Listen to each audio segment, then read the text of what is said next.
Big Sills! Here we go. How you doing? I think maybe I get in a better mood when there's ball. I think my emotions, okay? Honestly, when there's football, I don't know, maybe I'm just in a better mood. Because I get to watch my favorite sport and my favorite pastime. It takes me away from all the BS that's going on in the world and in my life. Football tonight, right? What is it? Texans and Patriots. Okay. Vikings and Seahawks. Riveting. But it's football, man. Do you know how good those TV broadcasts on the NFL Network will be tonight when it comes to ratings? They're going to be off the charts, I guarantee you. I guarantee you, man. Fantastic to see you guys. Thank you for coming aboard. God, we're loaded today. One of my favorite broadcasters of all time, Brad Nessler, the face of CBS Sports, college football, NFL preseason football. We're going to talk to him at 4:30, and then our friend, Pro Football Hall of Fame from SiriusXM, our friend Howard Balzer will join us at 5:30, and we will talk with him about Dak Prescott's problems that are going on with the Dallas Cowboys. We're going to get to Dak here in a minute. I'll tell you this. How about this? Jalen's trending like this. Dak, I don't know what's going on in Dallas right now. No idea what's going on with the Cowboys right now. And it's a good thing. And all the non-noise that the Eagles make. I love it, man. We'll talk about the no-hitter last night. I thought it was really cool. We'll talk about that here in a second. But I want to say this about Devontae Smith. Dude, this guy is a great teammate. Took a day of practice off to go be with his friend who was going to prison for 3 to 10 years for drunk driving and killing someone. What? He put his reputation out there for his friend, Henry Ruggs. What?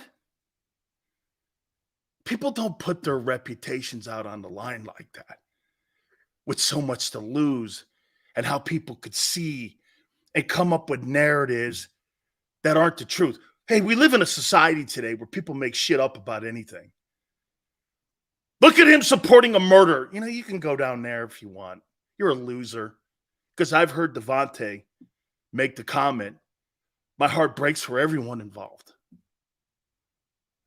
And you believe him. I don't know. Of course, everyone knows. No one's sitting there going like this. I'm not talking about defending Henry Ruggs here. I'm talking about Devontae Smith's character. That's a great dude.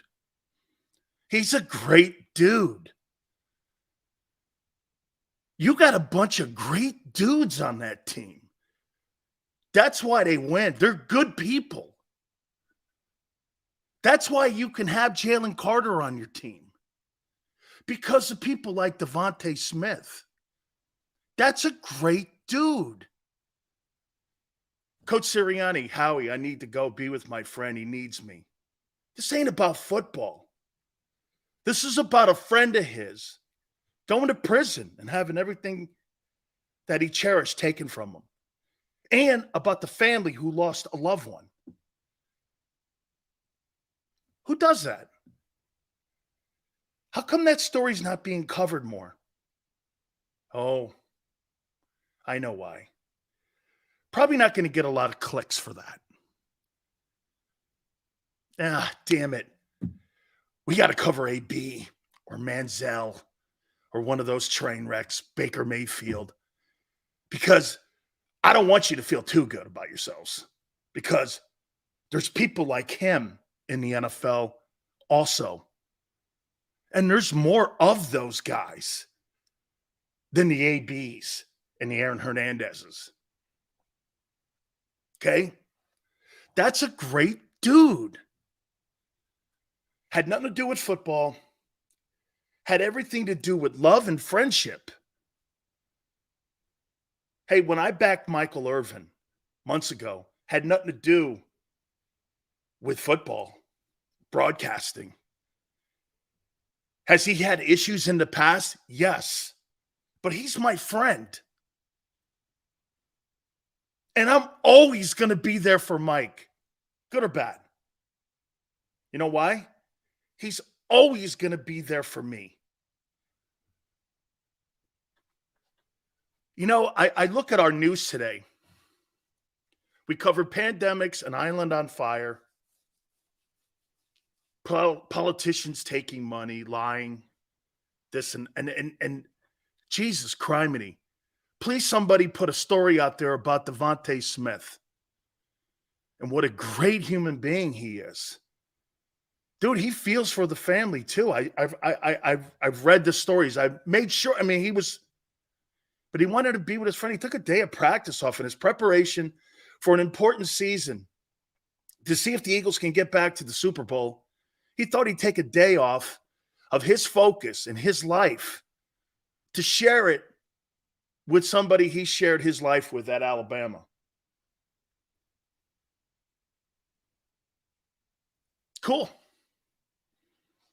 But that's not a headliner. But most people will bash him for supporting a murderer.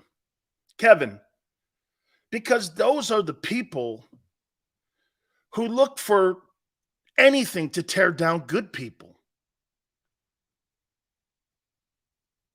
That's what they do. Of course they're going to do that because they're narrow-minded, low-brow thinking humans out there that their lives suck so bad and they have not accomplished anything in their lives. Those are the people that do that. Or they're jealous. So you say, God bless you. Hope your lives work out well for you. I've learned to do this too. You know, no matter what you do in your life or who you support, one slip up, you know, look at Henry Ruggs. You think he's a bad guy? One moment can ruin your life. Good people make mistakes too. Good people make mistakes. I just thought, man, I wanted to start it off on a note where, man, I'd really love to have Devontae Smith as my teammate because he's going to be there for me. And he's going to be in that foxhole with me, come hell or high water. He's going to be there with me. That's a person you can trust. There is no coincidence that Jalen Hurts and him, Brandon Graham, Jason Kelsey, Lane Johnson, all of these guys seem like those dudes.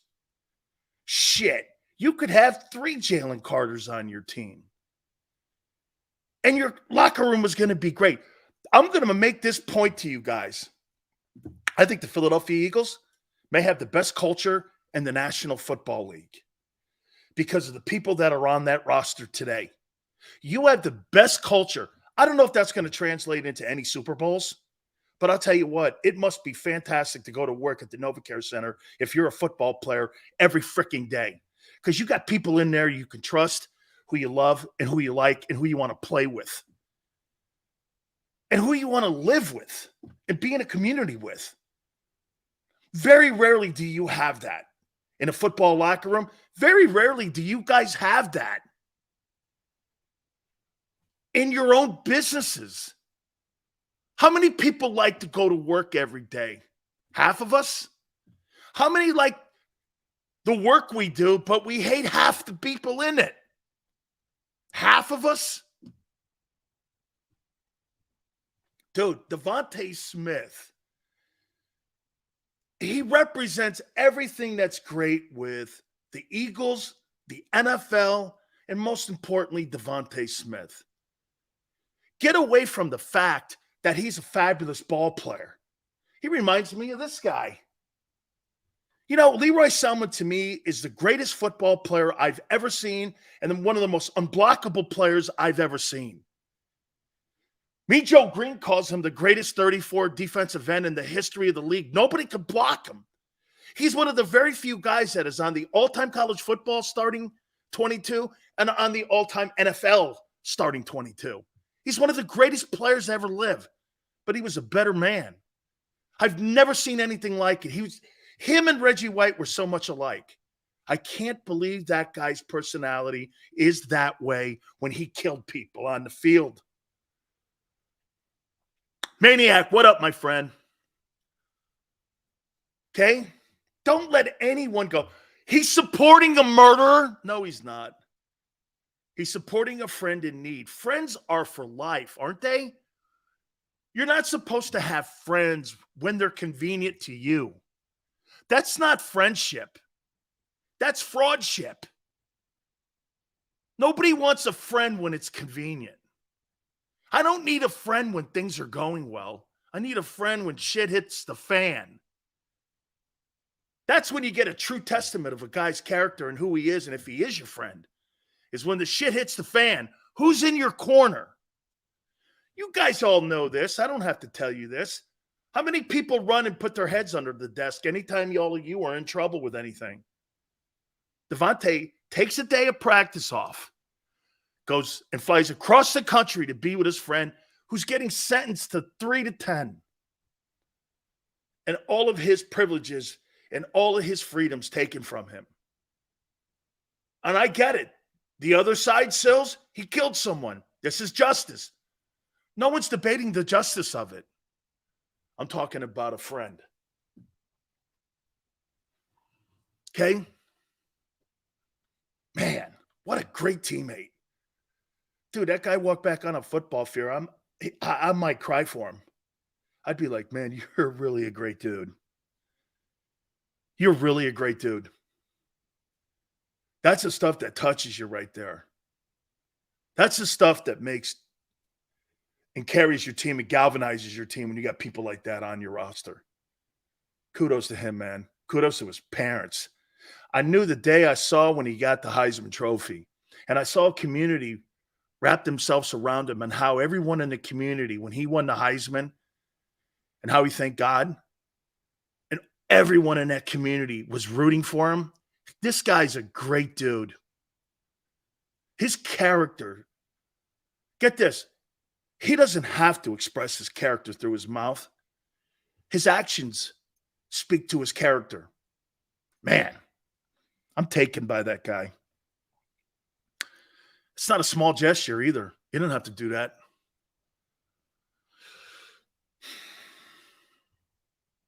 What a great, great dude. Love this guy. All right.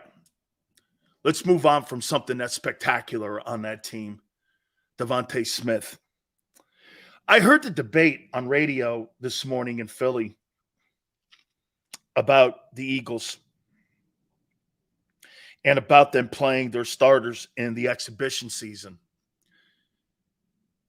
Let me ask you this, and it was a pretty good debate. I listened to, I went back and forth actually, listened to both stations. And I was listening to people on how they looked at it. Do you think the Eagles should play many of their starters during the exhibition season? How do you look at that?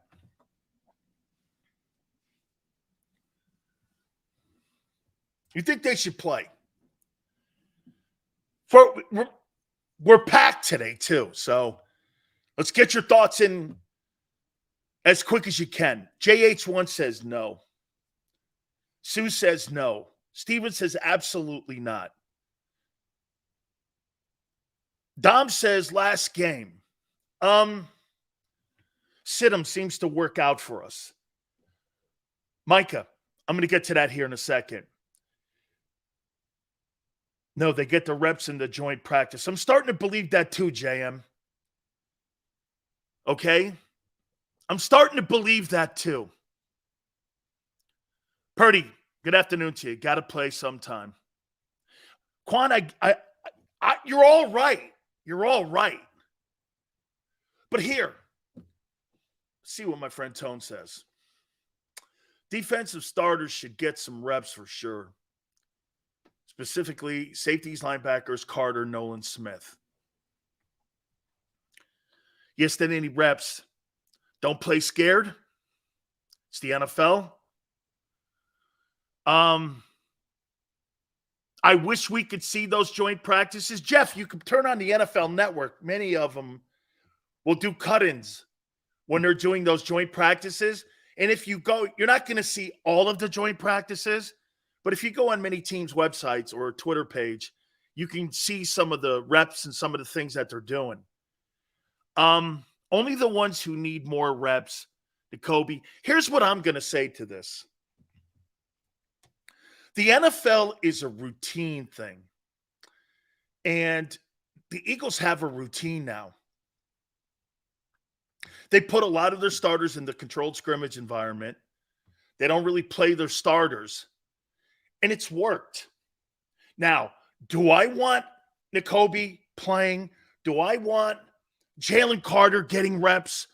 Do I want to see the communication skill that they're going to need when absolutely, absolutely. However, they're in a routine now that's working and winning. Why break it?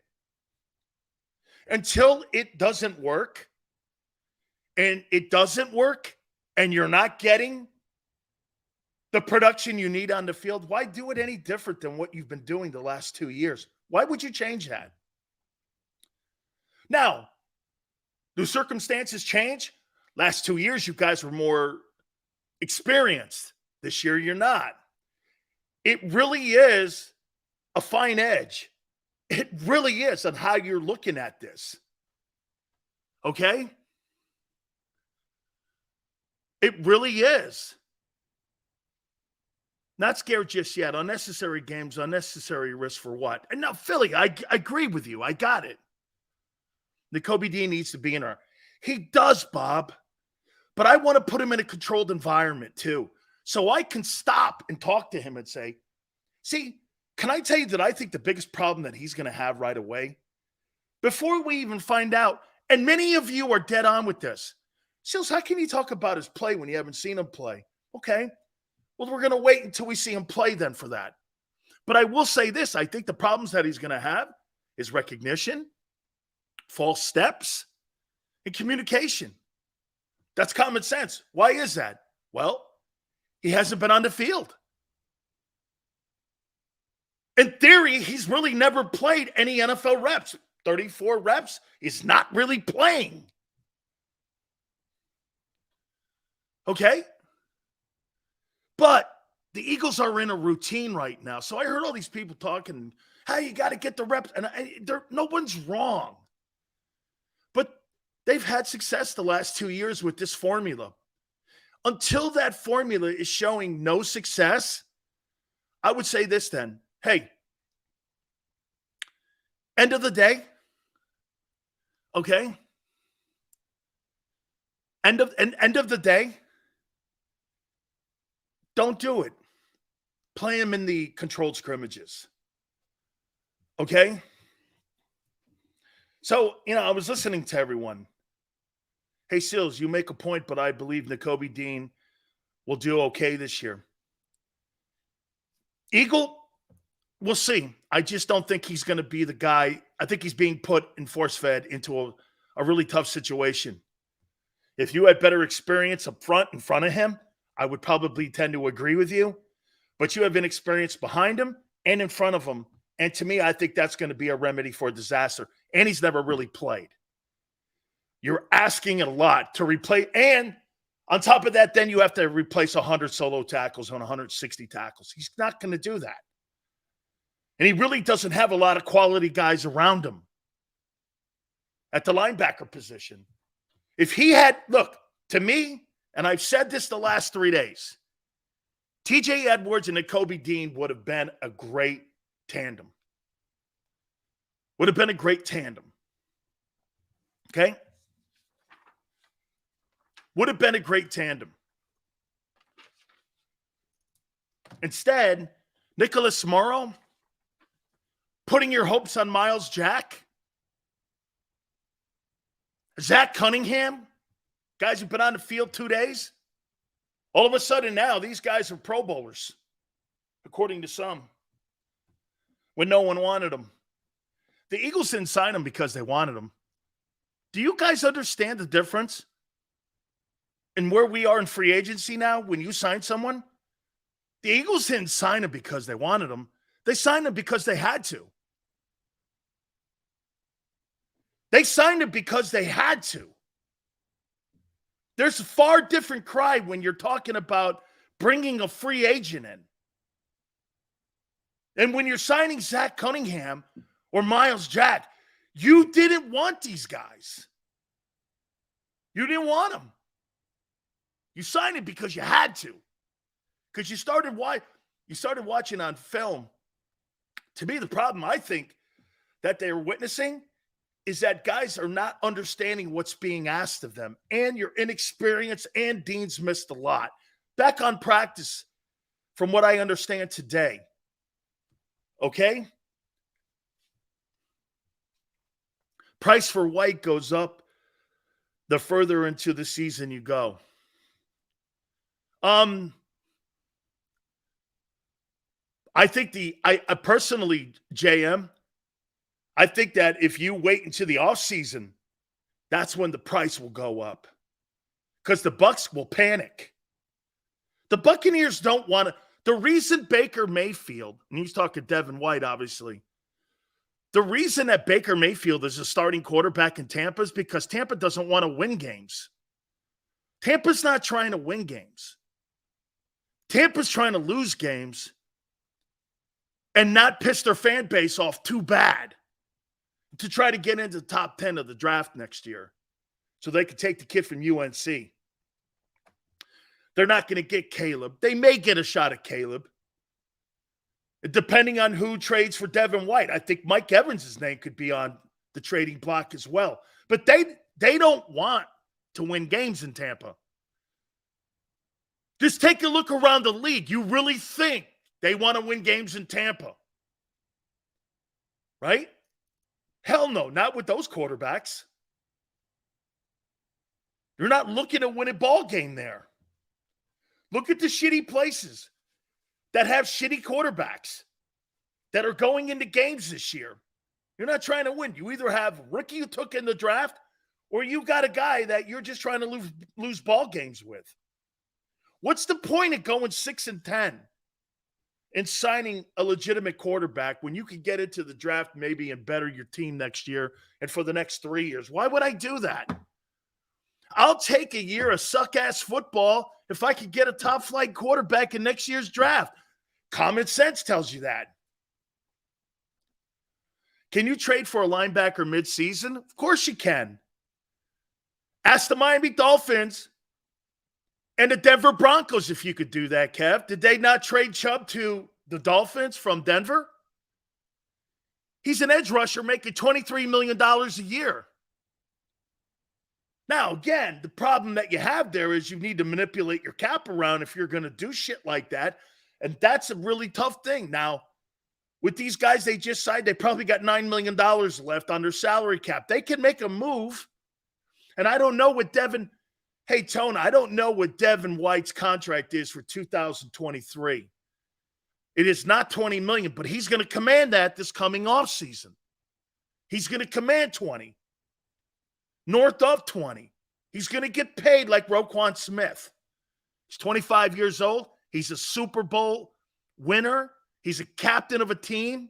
He's going to get paid handsomely. There's going to be a team out there that's going to put a lot of money in a bag of money in front of him. Okay? He's probably making like $14 million maybe. 11.7 and 23. Okay. 11.7. Dude, I'll tell you what, if someone told me, hey, Sills, we could solidify the Eagle defense for 2023 with Devin White, I would say this. I'd give this to the Buccaneers. Hey, Bucs, you pick up half that contract, I'll give you a second rounder for him this year and next year for Devin White. Can't give you a one for him. I'm going to need it. I'm going to need it.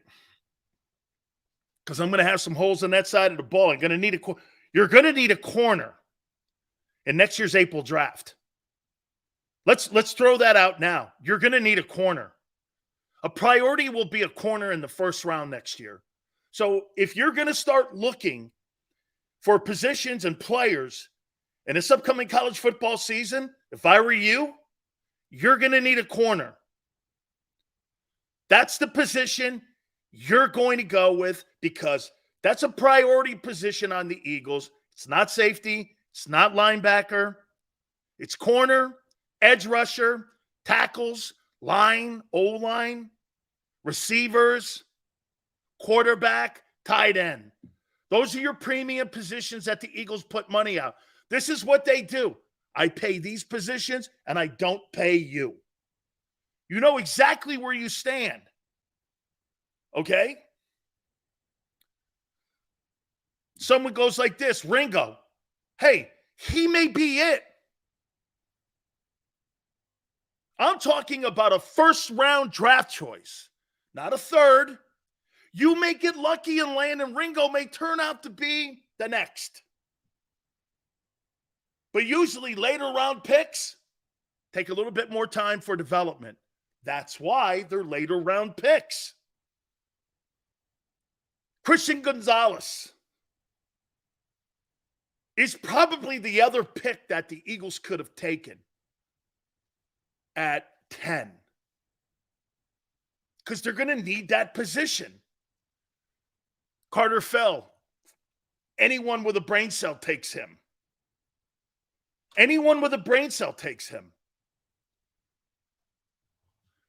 Bear from Philly, your thoughts on what John Elway and Eli Manning did at the draft. I thought being able to get a quarterback to make a bad team better. And are there rules to place against that? Philly, those guys, here's the case. Bear, I have no problem. Why do you think John Elway didn't want to go to the Colts? And why do you think Eli Manning didn't want to go to the Chargers? Bear, you answer your own question. Horrible ownership.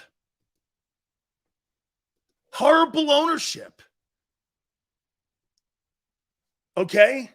It wasn't the Spanos family. It was Gene Klein who owned the Chargers. He was a terrible owner. Gene Klein sold the Chargers to the Spanos family. $55 million. How's that for you? Things right now at about $6 or $5 billion value. The Chargers. Gene Klein owned it. And Jack Elway, the father of John Elway, who coached him at Stanford, did not want him to go there. I've had on this program, I've had Archie Manning on. Archie Manning goes, we're not sending our kid to the Spanos family. Well, what happened? Eli won 2 Super Bowls in New York because you had Jerry Reese there and you had Tom Coughlin. Instead, he would have went to the San Diego Chargers. Chargers fire a 14-2 Marty Schottenheimer because A.J. Smith was the GM and they liked the GM more than the coach. Remember, these are the same people that got Drew Brees destroyed in the final game of a season that meant nothing and cost them Drew. Can you imagine if Drew Brees had been healthy? Think about this, for instance. If Gene, when he sold this to the Spanos family, if Drew Brees had been healthy and they had kept Drew Brees, San Diego may still have the Chargers because they'd have won a Super Bowl. Ownership.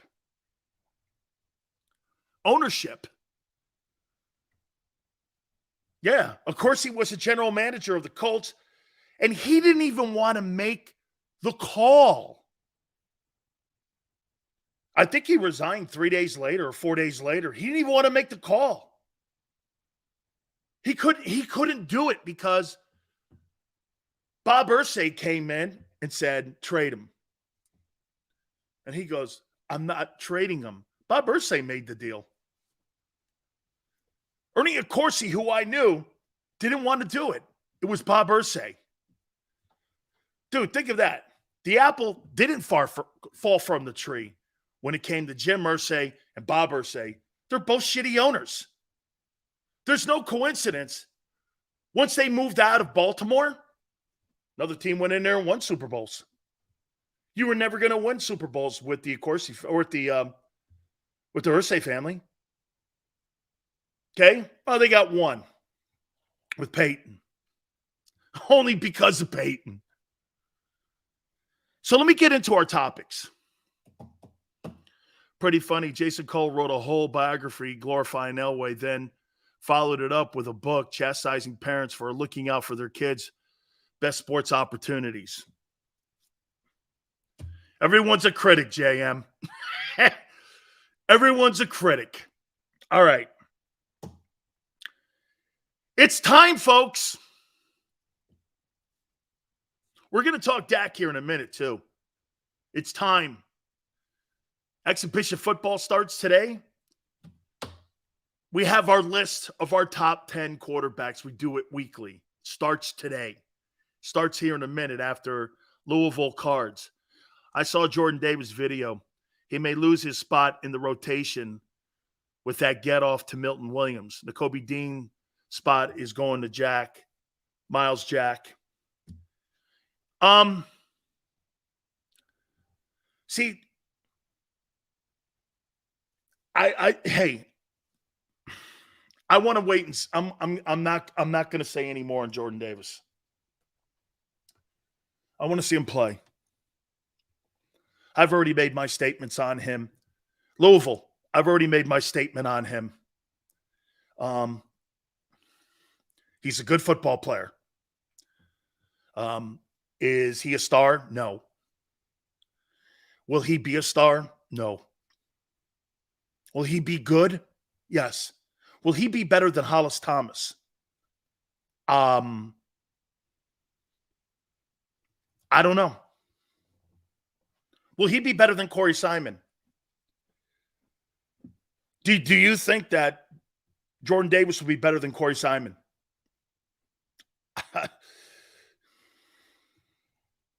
Those are two good football players. Those are productive football players who played on really good defensive fronts. Hollis Thomas and Corey Simon. You see Jordan Davis being better than Corey Simon. I don't. I don't. I don't. Not really the best get off, like you said. I think he's a good player. I don't think he's a great player. Okay. I've heard he's looked great in camp. I haven't heard that. I haven't heard that at all. Who told you that? Let me guess. Elliott Spitzer, Pauly Shore.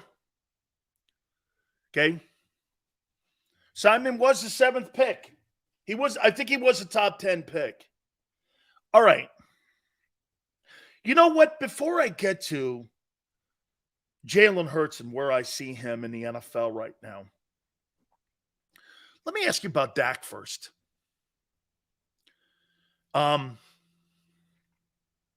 You think the Cowboys have lost confidence in Prescott?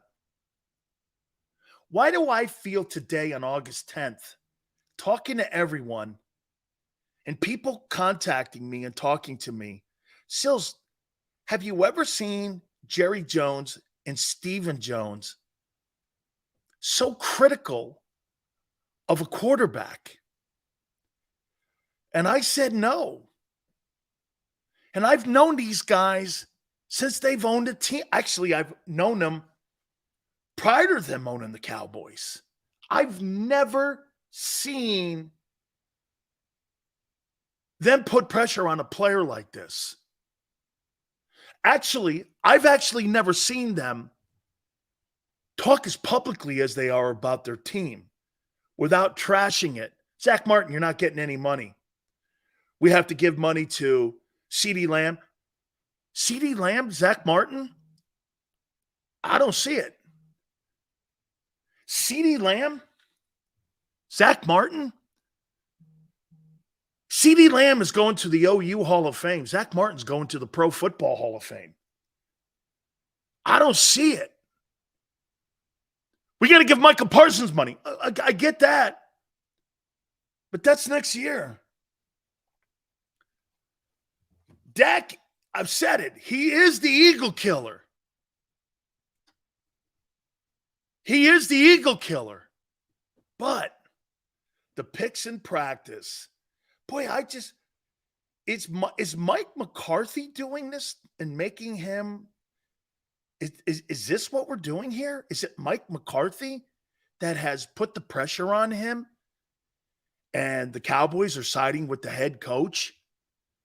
And now that the head coach is play calling, the head coach is the difference now. Dak Prescott is not a turnover machine. He looks like he's picked up. And by the way, someone asked me this, Sills, it's practice. I said, yeah, but don't coaches value practice more since you have so limited of these things? Coaches value practice. You know, the media may not, fans may not. But I think if you're doing shit in practice bad and you're doing it on a daily basis, I think you lose confidence in that guy. Hey, man, if you're not helping your team, like, what's the one thing that Jalen Hurts is doing right now in camp? I saw Cam Jurgens make a comment about him. It's so great when the richest player on our team is our hardest worker on our team. The guy who's there every moment and working his ass off. Let me say, man, there's nothing more. There's so few times that you have a superstar that's your hardest worker. Most of the time, those guys are jackasses. Look at Jordan. How many people think in here you'd love playing with Jordan? You wouldn't. Because if you didn't do what he said, he'd punch you in the eye. That's Steve Kerr. See, back then, there was no social media. Jordan would have been vilified. All the shit that he said to his players, all the shit that he did to his teammates, how he pushed him. Does it really come off that no one really likes Michael Jordan that played with him in Chicago? Have you ever heard anybody say that they really love Michael Jordan who played with him? Has anybody ever said, man, I love playing with Jordan? Usually those kind of guys are assholes. And it's an asshole environment. Because you're always on your toes with guys like that. Jalen has made it so it's fun to go to work too.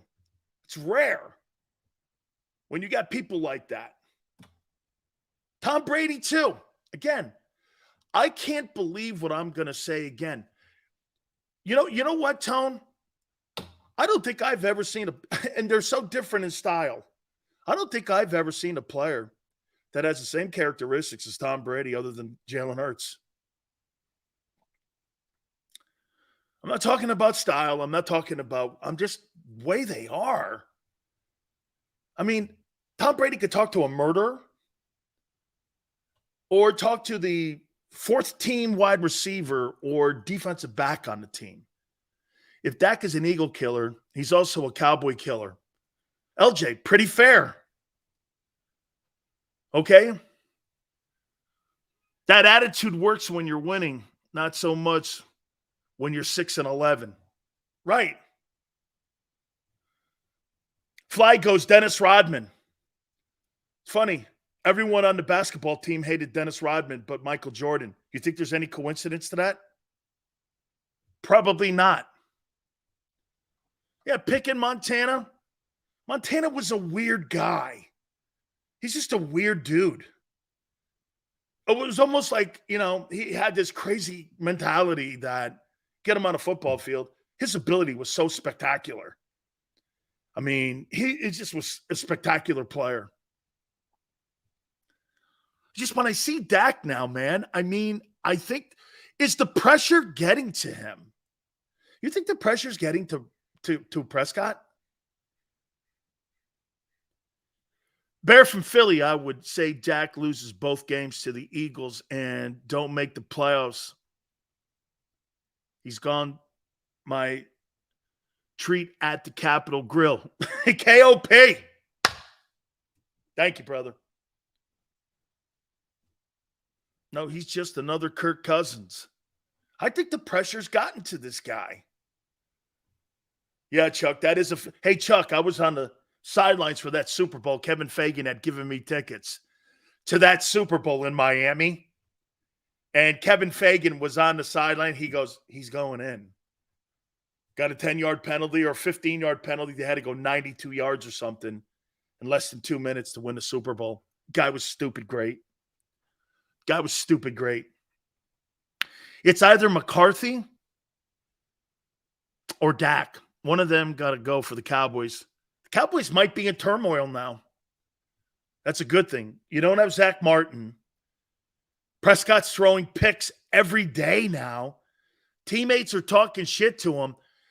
If it's one thing I'm overlooking it, when it's 10 things, man, the Cowboys seemingly are just with a ton of pressure on them this year. And I do think it comes from I do think it comes from the head football coach. I do. If Dak loses to the Eagles twice and doesn't make the playoffs, he's gone. I agree with you, Dom. I agree. By the way, I think both McCarthy and the quarterback could be gone if they don't win this year and go far. I think the Dallas Cowboys have to make it to the NFC title game, and if they don't, I think both McCarthy and Prescott are gone. Why pay them? What's the point? Right? What's the point? All right. Here, we do this weekly. And this is the first week of football. Not going to see a lot of these guys. I think we're going to see some of these guys. But we're not going to see a lot of these guys. And for the week of August 10th, I do this every year. I've been doing this now for about 5 years now. I put my top 10 quarterbacks together and how I see where they are. And by the way, this is just like a college football poll. It goes up and down. Okay? It goes up and down. I look at talent. I look at what you mean to your team. I look at it if you're carrying your team. I look at who you play. I look at, now obviously we're in preseason here, so again, it's a little tougher. I look at the conference you're in. It's fluid. I like it. Yes, very fluid. Okay? And I look at 10 because you could be outside this thing and still be a pretty decent quarterback. But again, here, I'll just tell you, Brock Purdy is not going to be in a list like this. He's not. He's not going to be on a list like this for me. Not for a while. I want to see this guy at least play 16 ball games in his career before we start making that assessment whether or not he's the answer in San Francisco. Okay? Here we go. I said this yesterday to you guys. I don't know what it is about Jared Goff, but he's a winner. Coaches love him. Players love him.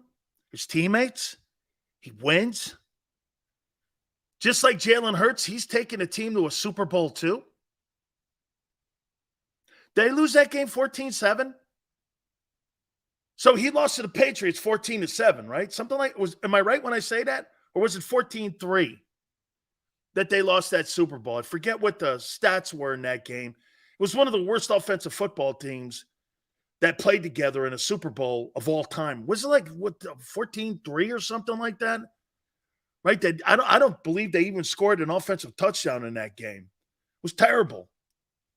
McVay would rectify it and turn around and win a Super Bowl a couple years later with Matthew Stafford. But yeah, I'm with you, LJ. That was one of the worst Super Bowls of all time. Was that Rams and Patriots Super Bowl.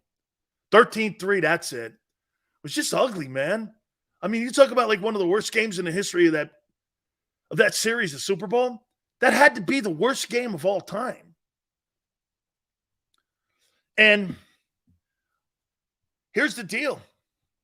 Jared Goff, everywhere he goes, he wins. Gets some good coaching. He's turned the Lions around.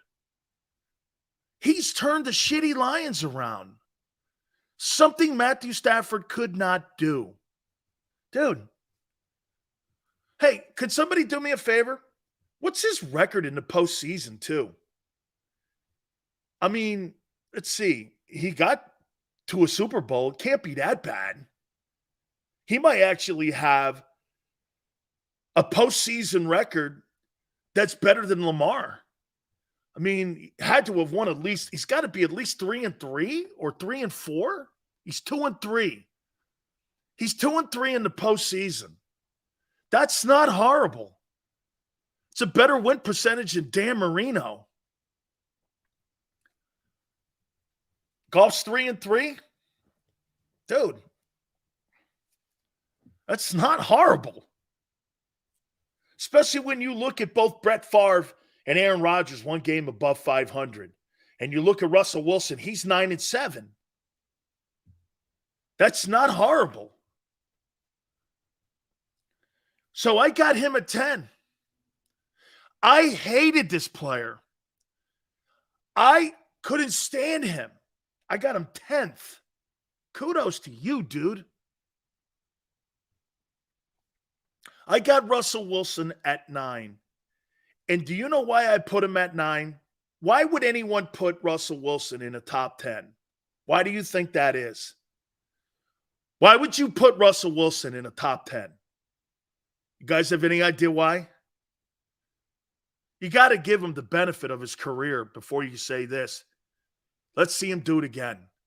And this one is not like Jalen Hurts. Sierra's a good reason to have him in the top 10. That's a good reason. Larger sample size of being great than bad. Exactly, Tone. There's too much good work for me to sit here and go, you know what's funny? Many of you don't apply that to Hurts. There's way more sample size to sit here and go like this about Russell Wilson. That guy doesn't suck. But if he sucks again, Houston, we have a problem. And more notably, Denver, we have a problem. So he gets the benefit of the doubt. He's a Hall of Fame quarterback on August 10th. Okay? He gets the benefit. I got him at 9. I got Trevor Lawrence at 8, and here's why. If you walk down the stairs to your personnel department and you tell your personnel department, this is what I want my quarterback to look like. 6'5", 220 pounds, a rocket arm, won a ton of football games. I want a winner. I want someone to look like who? Russ. You want him to look like Trevor Lawrence. I was really surprised he had a down season. We'll see what happens this year. Still starts on game when listed as RB1. I have that too, LJ. I promise I'll get to that.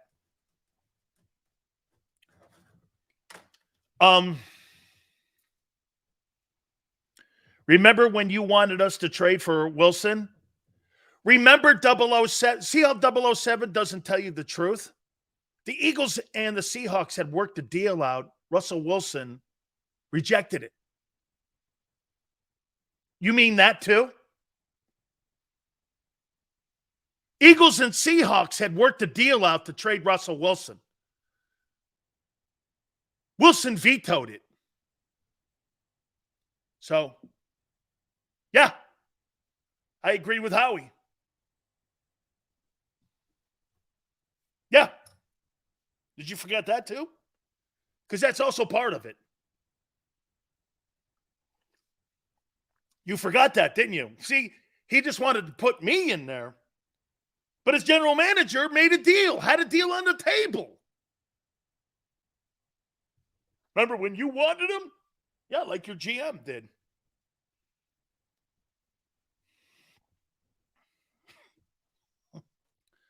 Make sure you finish the things when you're saying shit to me.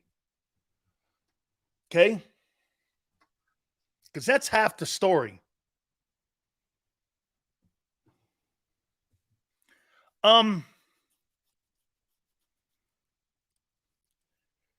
Trevor Lawrence is everything you want. I think, if I'm not mistaken, how many games did he lose in college? One? Did he lose one game in college? I don't think he lost a game in high school. Had a horrific – look what bad coaching does to you. Then he gets Doug Peterson, and Doug Peterson turns his career back around. Look at that. Look what Doug did to him. Okay, was 38-2 in college.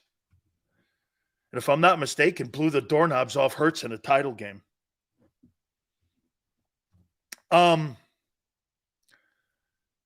Everything you want. Look at shitty coaching for – look what Doug's done. I wonder if Doug would have done the same thing with Hurts. You know, in hindsight, do you think he would have Hurts where Hurts is today? I don't know. But you know what? I think you have to probably give him the benefit. Then again, he failed with Wentz. Doug Peterson failed with Wentz. So, well, yeah. Or incomplete. I don't know how you would look at that. Did Doug Peterson – what was the job that Doug Peterson did with Carson Wentz, you think? What would you give him a grade? What would you give him? What would you give him? How did Doug do? Because look what Doug's doing now. Did Doug get the most out of Carson? Probably. Right? Probably. B+. Okay. That was an A+ coaching job he did with Trevor Lawrence last year. Trevor Lawrence looks like a superstar on the horizon. I mean, he's one of those guys that I think is going to move up this list dramatically.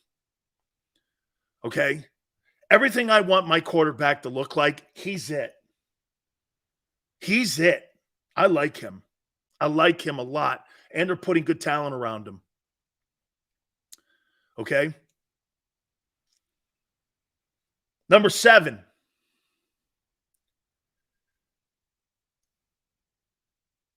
I have at number 7, I have Justin Herbert.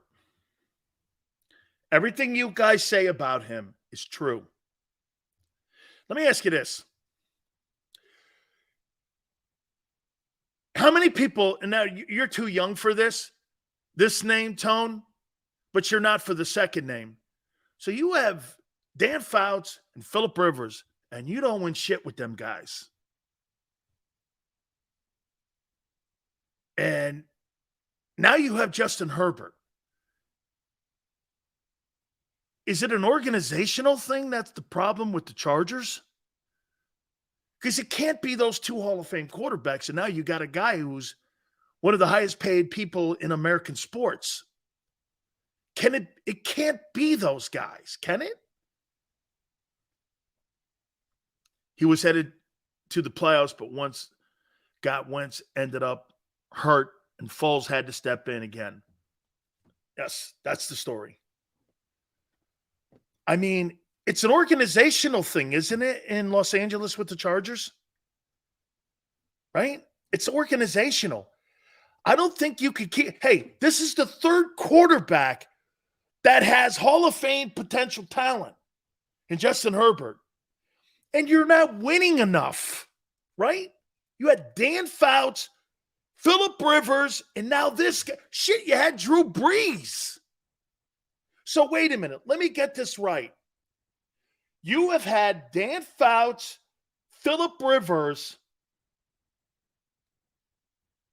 Justin Herbert, and Drew Brees, and you can't get it right.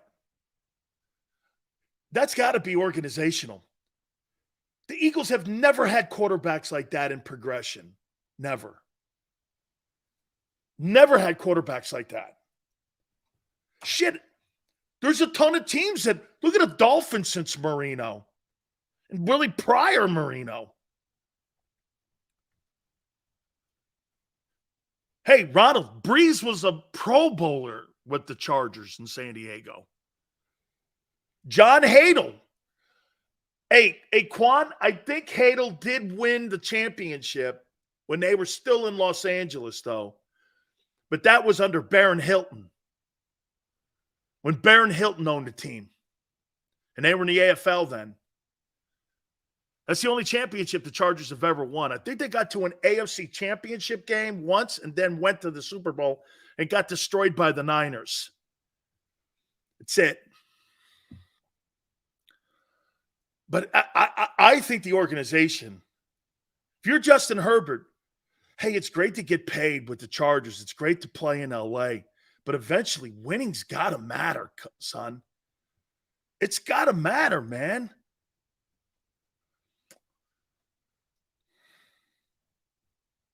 Number 6.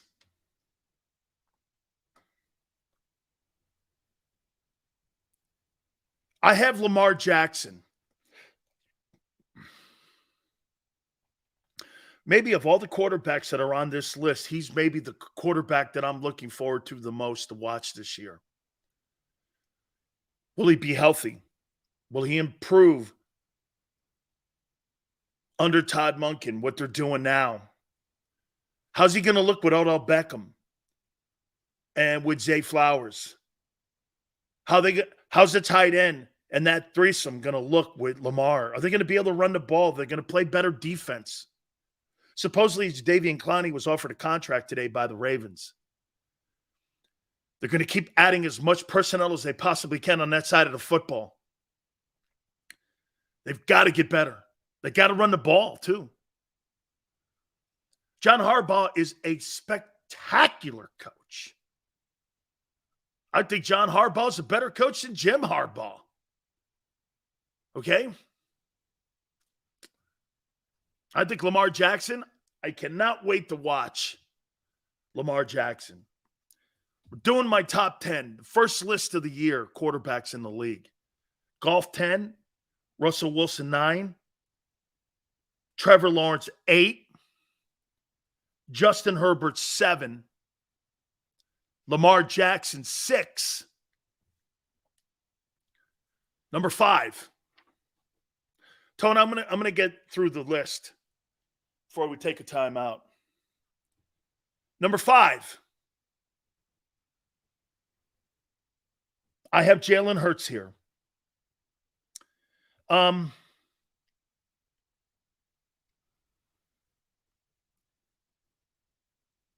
Last year, he wasn't even near this. Last year, your football team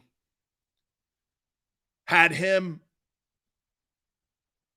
maybe not even the guy of the future. And to see him at 5, everything, get this, of all the players on this list, he could catapult himself up to 2 by midseason. The way he's growing and how people see him, this is all going to come down to his team, though, too. And remember this, of all the players on this list, he's got the best football team or the best offense. He's got the best offense on this. Okay? Number 4, I'm putting Aaron Rodgers here. Aaron Rodgers is the most accomplished quarterback in the league today, next to Mahomes.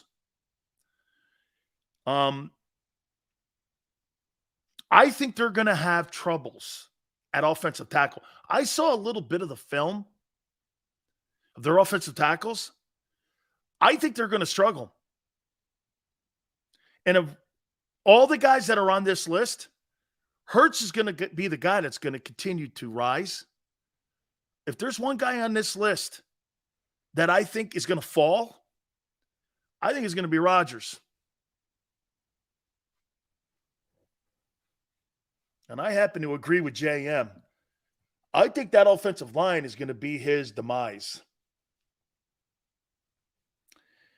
Number 3, I have arguably, and like Mel Kiper says, and just like every personnel person on the planet says, Josh Allen is one of the most gifted players to come out of college since Andrew Luck, and one of the most skilled players that we have seen come out of college.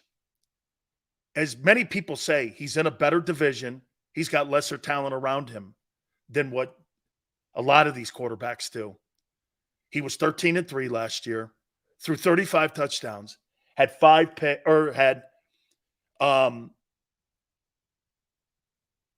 had like 11 or 12 picks, but again, throws the ball 600 times. And there's no running game. He's got one wide out, and no tight end. And they went 13-3. He plays a little smarter. What's stopping him? What's his ceiling? Sorry. I'm not even going to sit around here, go back and forth with you on a debate on this, because I'm not. He's played all 17 games. He don't miss games like other quarterbacks do. His upside is better, in my opinion, than Patrick Mahomes. Throws a deeper pass, a bigger arm. He just needs to get it done.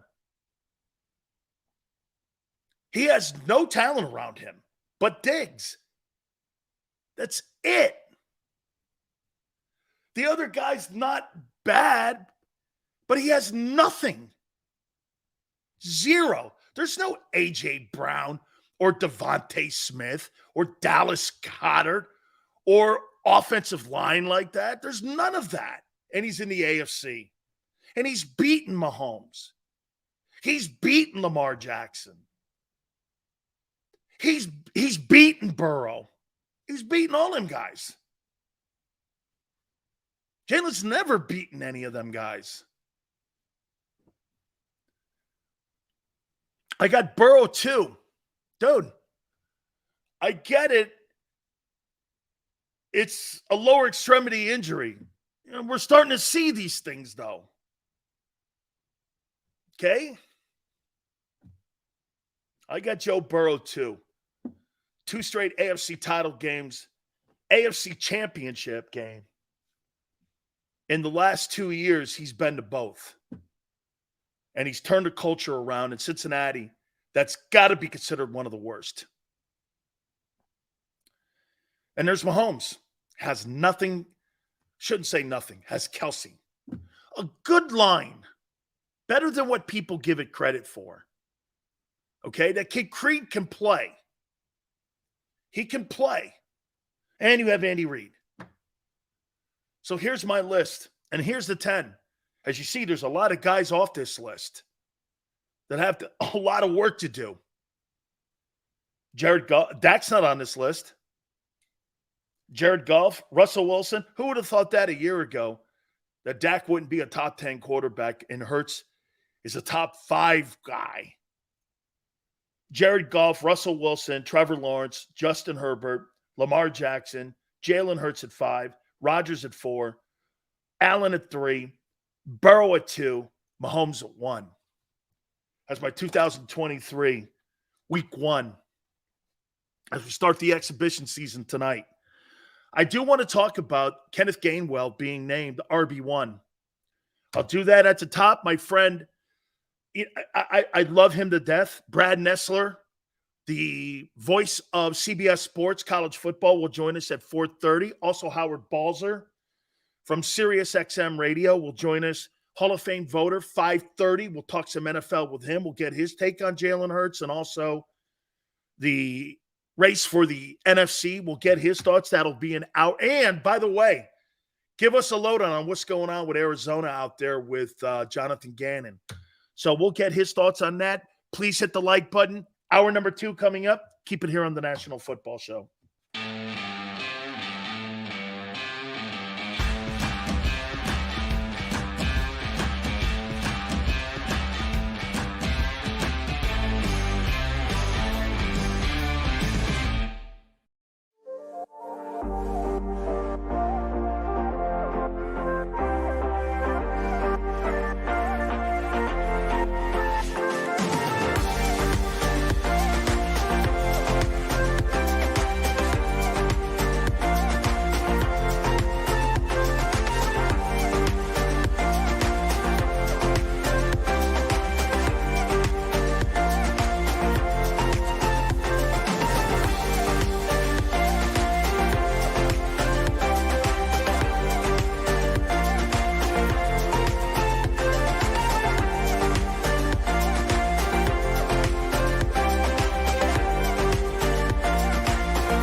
Go passionately.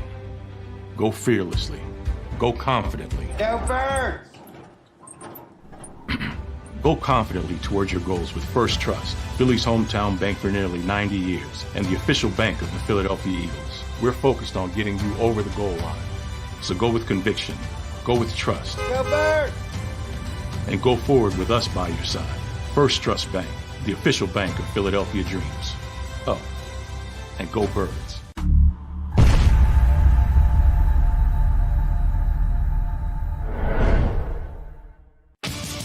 The greatest fans on earth. It's a bold statement, but would you expect anything less from Philadelphia? 58 years of heartache creates a toughness, a grit, a resolve not found in most. Sure, our prayers were answered, but now that we've had a taste, we're looking for more. Pondley Hockey, official partner of the Philadelphia Eagles. All right, did you know I was the Mommy Slam Dunk Champion? Really? Yes, really don't sound so surprised. Let's see it. Oh, you're ready. All right, here we go. Let's hear the crowd. So go to right, I go to left, fake a mom. Mama, go up, mama! She did it. Again? You can't avoid gravity, but United Healthcare can help you avoid financial surprises by helping you compare costs and doctor quality ratings.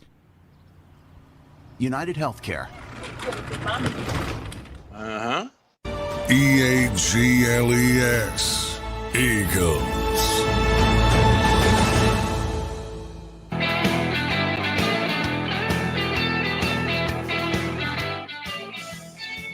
Ben Sil's National Football Show. So before I talk about Kenneth Gainwell and Nolan Smith, there's a book that just came out about gambling. It's called The Gambler. Secrets from a Life of Risk. Somebody put, and I'm off topic here a little bit, but indulge me here. The guy in this book is claiming that Phil Mickelson, over the last 25 to 30 years, has gambled away $1 billion. And at one time, put a bet up of $400,000 for Team USA in the Ryder Cup in 2012.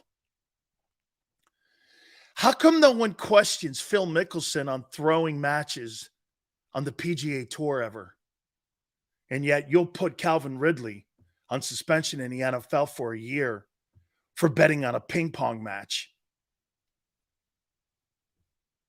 How come the media doesn't go after Phil? How do you know Phil wasn't standing over a putt at Augusta to finish third or fourth? And he threw it because he had a bet with a bookie. How come you're suspending all these NFL guys for doing dick? And Phil Mickelson is being accused of gambling $1 billion, and he's a professional, still active. How come the PGA has never questioned his integrity when the IRS has? This guy's been questioned by the IRS getting off the 18th green at the U.S. Open at Pebble Beach. But no one questions Phil. Why? Because he's white? He's in golf? He never gets questioned. Can you imagine if Jalen Hurts had made a prop bet for OU or Alabama to cover a point spread in the SEC title game? How they would look at him. Phil Mickelson bets $1 billion, according to this book. In all of his past transgressions on gambling, no one's ever questioned in our media why Phil Mickelson may or may not have thrown matches in the past to cover a bet. How come that's never been asked? And when you bring that up, like I did in San Diego, let me tell you guys this. I brought this up in San Diego. I was called into my program director's office because you know why? Phil Mickelson's people called my bosses and wanted me to retract it. I wouldn't. took me off the air for 2 days for that. Because I just asked a question. We're going to sue him. It's funny, the following year, Mike Shepard, my program director, apologized because Phil was questioned by the IRS for that. It's like, man. It's like, okay, dude, it's okay to ask questions. See how our media pick and chooses people? See how they pick and choose? Can you imagine if Tiger had done that? After that whole shit with his wife, look at what they did.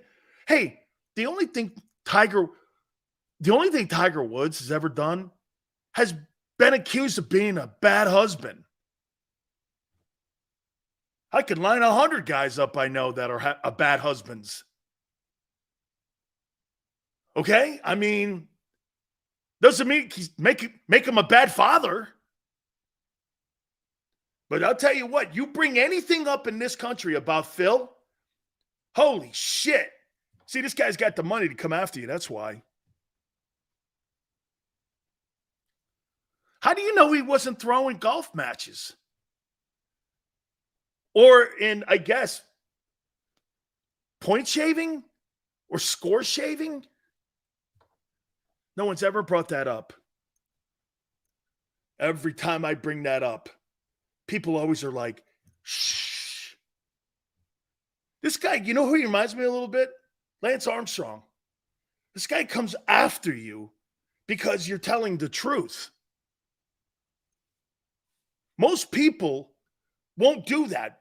But when you have the truth or you ask a question, because gambling is now becoming such a big part of sports because it's legal now. I think we got to be fair across the room here. Our American media never, probably look at it because it's golf too. It's not football. You know what I mean? Hey, relative, see what he says? But it's golf. No one cares. Well, if you had a $400 million bet on something or a $100 million bet on something or a $4 or $5 million bet on something, I don't give a shit if it's turtles racing. It's something if there's $4 million on it, don't you think? Okay?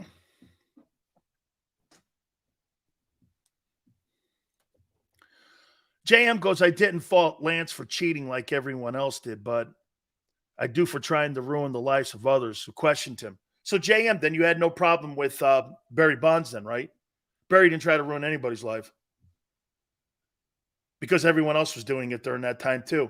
Hey, JM, how many pitchers do you think during that time of the steroid era in baseball you think used steroids? I can name you a Hall of Famer.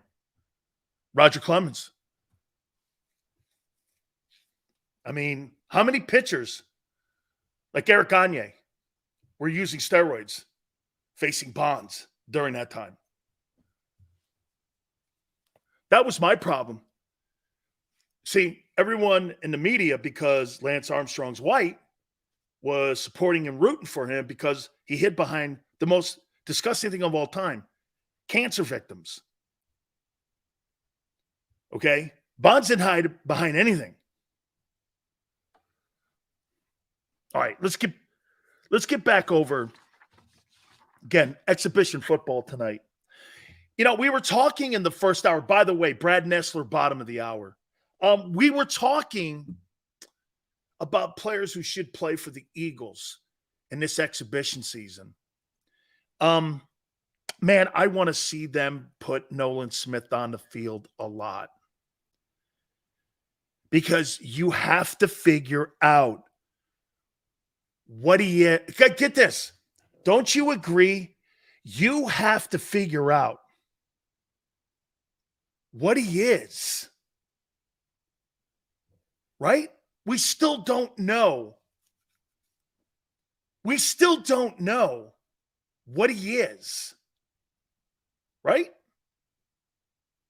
It's kind of almost the same thing we didn't know what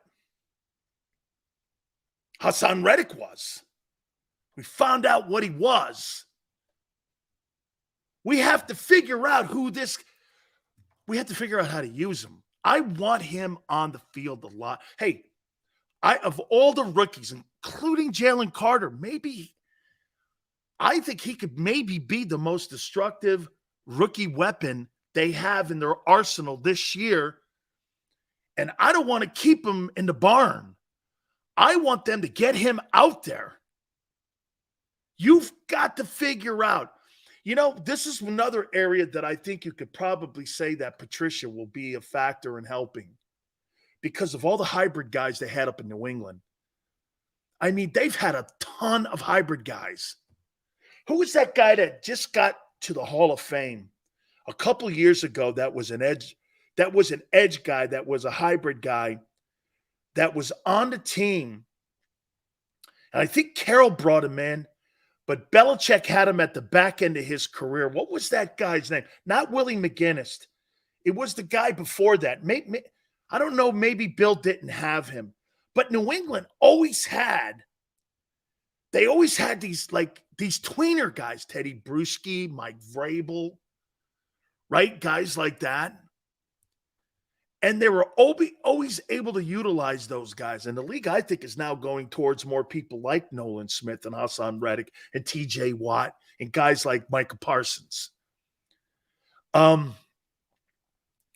want to see Ronald goes 34. See, Tone said something a couple weeks ago. Now, Richard Seymour's a defensive tackle. Tone said something a couple weeks ago, and he's looking past the numbers today, and he's looking down the road here. And it's a good way to look at the league right now. You've got to have 4 linebackers on the field more than you have to have 4 D linemen. Because most people are a nickel package. 70% of the alignments today are nickel. And you got to be able to, no, it's not John Hannon. It was, I can't think of the guy's name. He played at Iowa. He played at Iowa.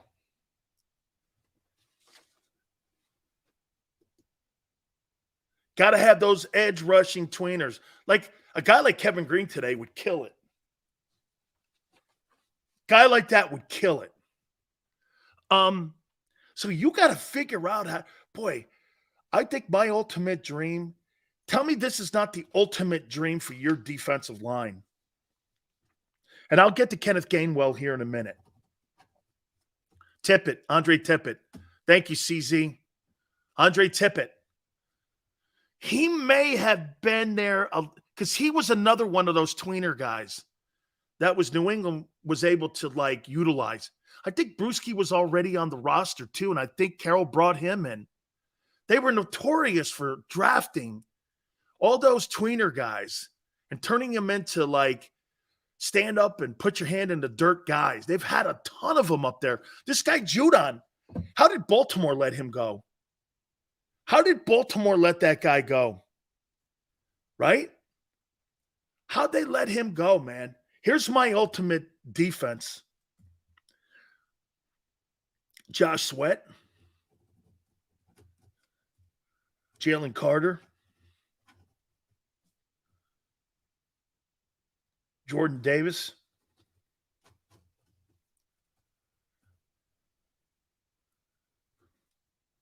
Who would be that other end?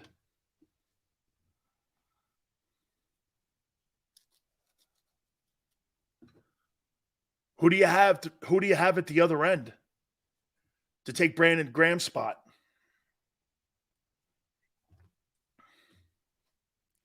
So you're probably going to keep Graham there. Josh Sweat, Jalen Carter, Jordan Davis, Brandon Graham. My outside backers. I would like to have this. I'd like to have a forefront. I'd like to have Hassan Reddick. I'd like to have Nakobe Dean at middle. And I'd like to have Nolan Smith. Can you imagine having this 43 look? Or even a bear front and put Jordan over the nose and put Fletcher on put Fletcher and have this look. Sweat, Carter, Davis, Fletcher, and Brandon Graham. And your 3 backers, Will and Sam, Reddick would be the Will. Smith would be the Sam.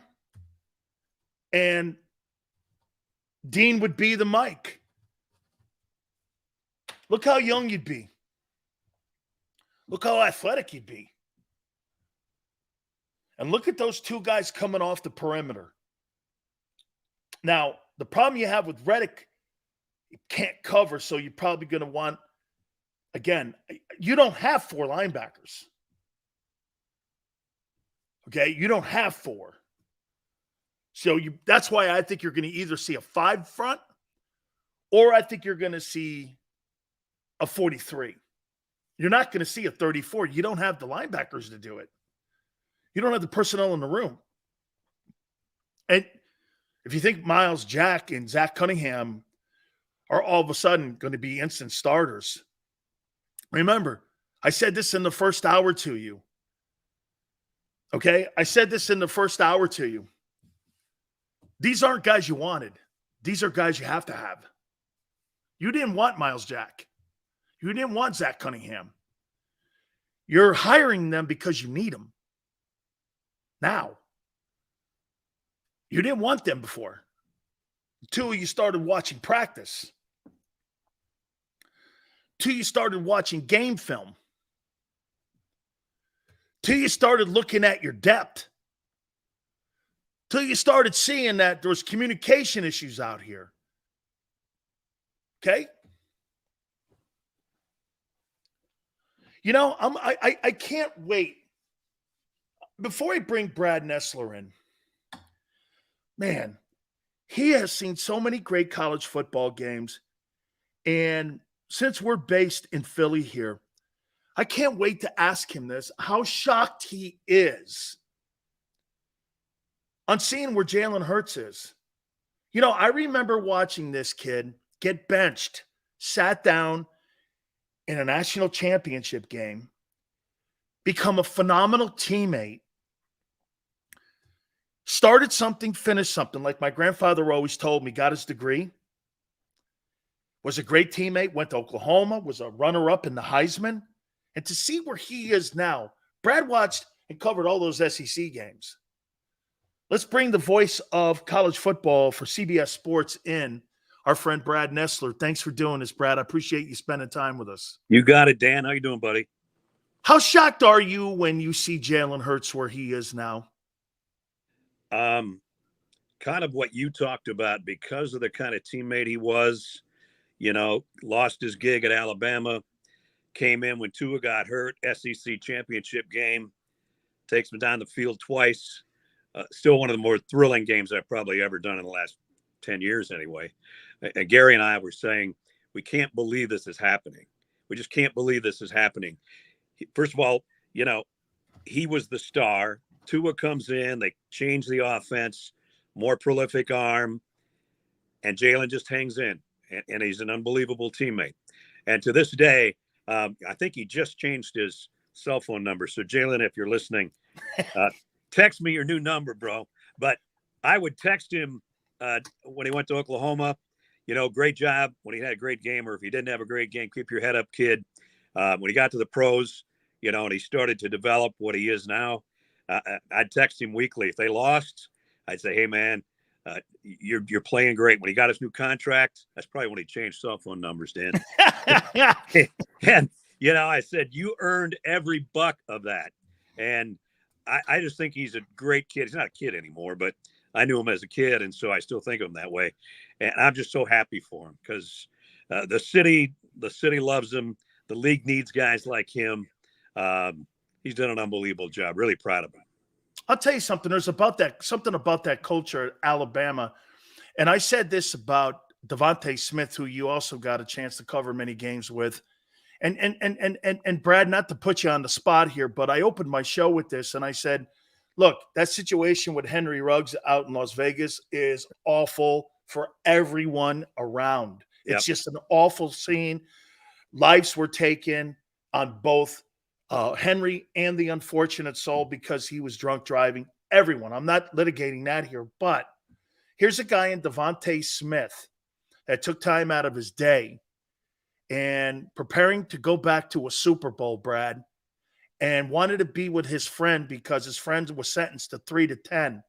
I don't think people understand that kind of culture inside of a building and inside of a locker room, what that does to players. When you look at a guy like that, you understand why the Eagles are having great success and Alabama has great success, because to me, those are character moves. Yeah. Those guys were unbelievable. Waddle, Ruggs, Devontae, Williamson, all those guys. And we found out about halfway through the season at one point where those guys were almost calling their own plays. They say, okay, you just got a touchdown. And so they were doing rock, paper, scissors, those four guys, like who gets the next ball. And so, we found out and then we started watching them in sidelines and on the end zone. Here they are. They go, okay, all right, this one's mine. This one's mine. And the quarterbacks are all in on it too. But yeah, the depth and the brotherhood and all that kind of stuff and the culture that they have there. Georgia has it. All the great programs have it. And those guys are so good and they hand it down. It seems like back in the old days, it was like, I got my position. I'm not giving that sucker up. And I'm not going to help you, rookie. I think that's all changed a little bit. I don't either that or there's better kids than you and I were. I don't know. Oh, I know, because I would throw my helmet, Brad. If Jimmy Johnson ever took me out of a game, I'd be walking off and looking at Butch Davis going, you're going to put Cortez Kennedy and Russell Maryland in? What are you, nuts? What are you, crazy? Absolutely. Dwayne Johnson, get him out of here. Go ahead, whatever. What is this, man?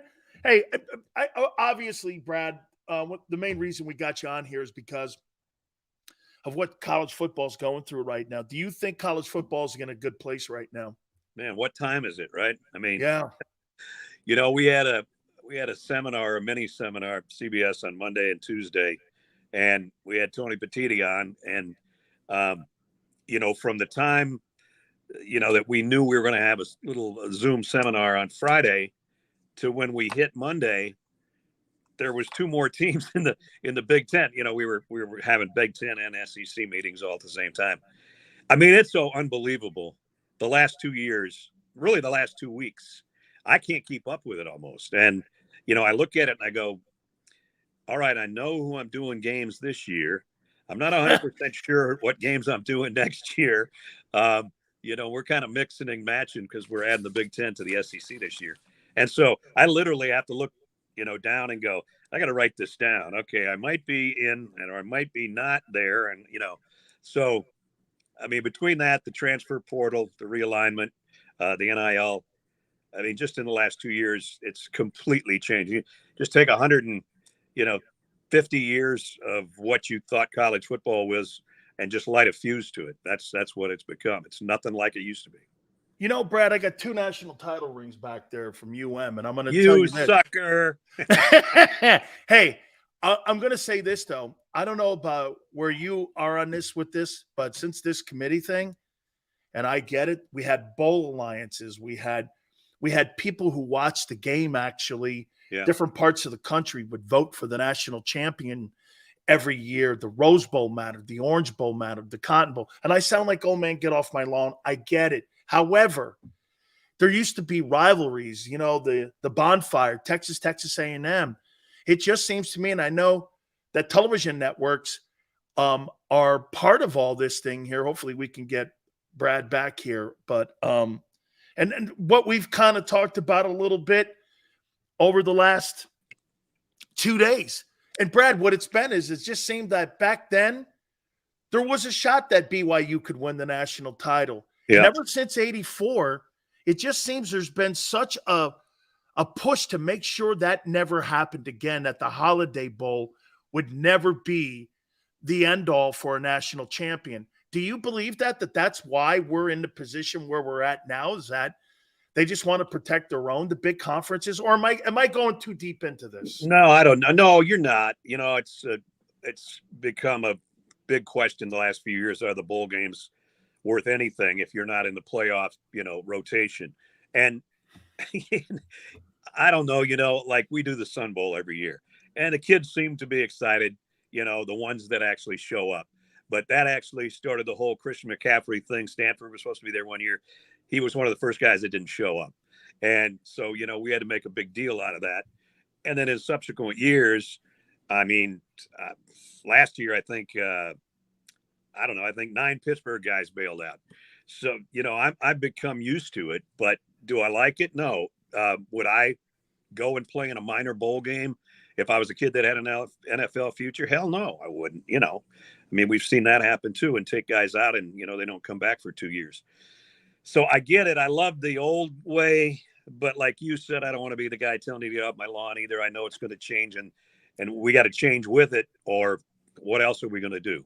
So that's kind of how it is. And even with the 12-team playoff coming up, next year, it's still going to be the same. There's maybe 6 teams every year that can win the national title.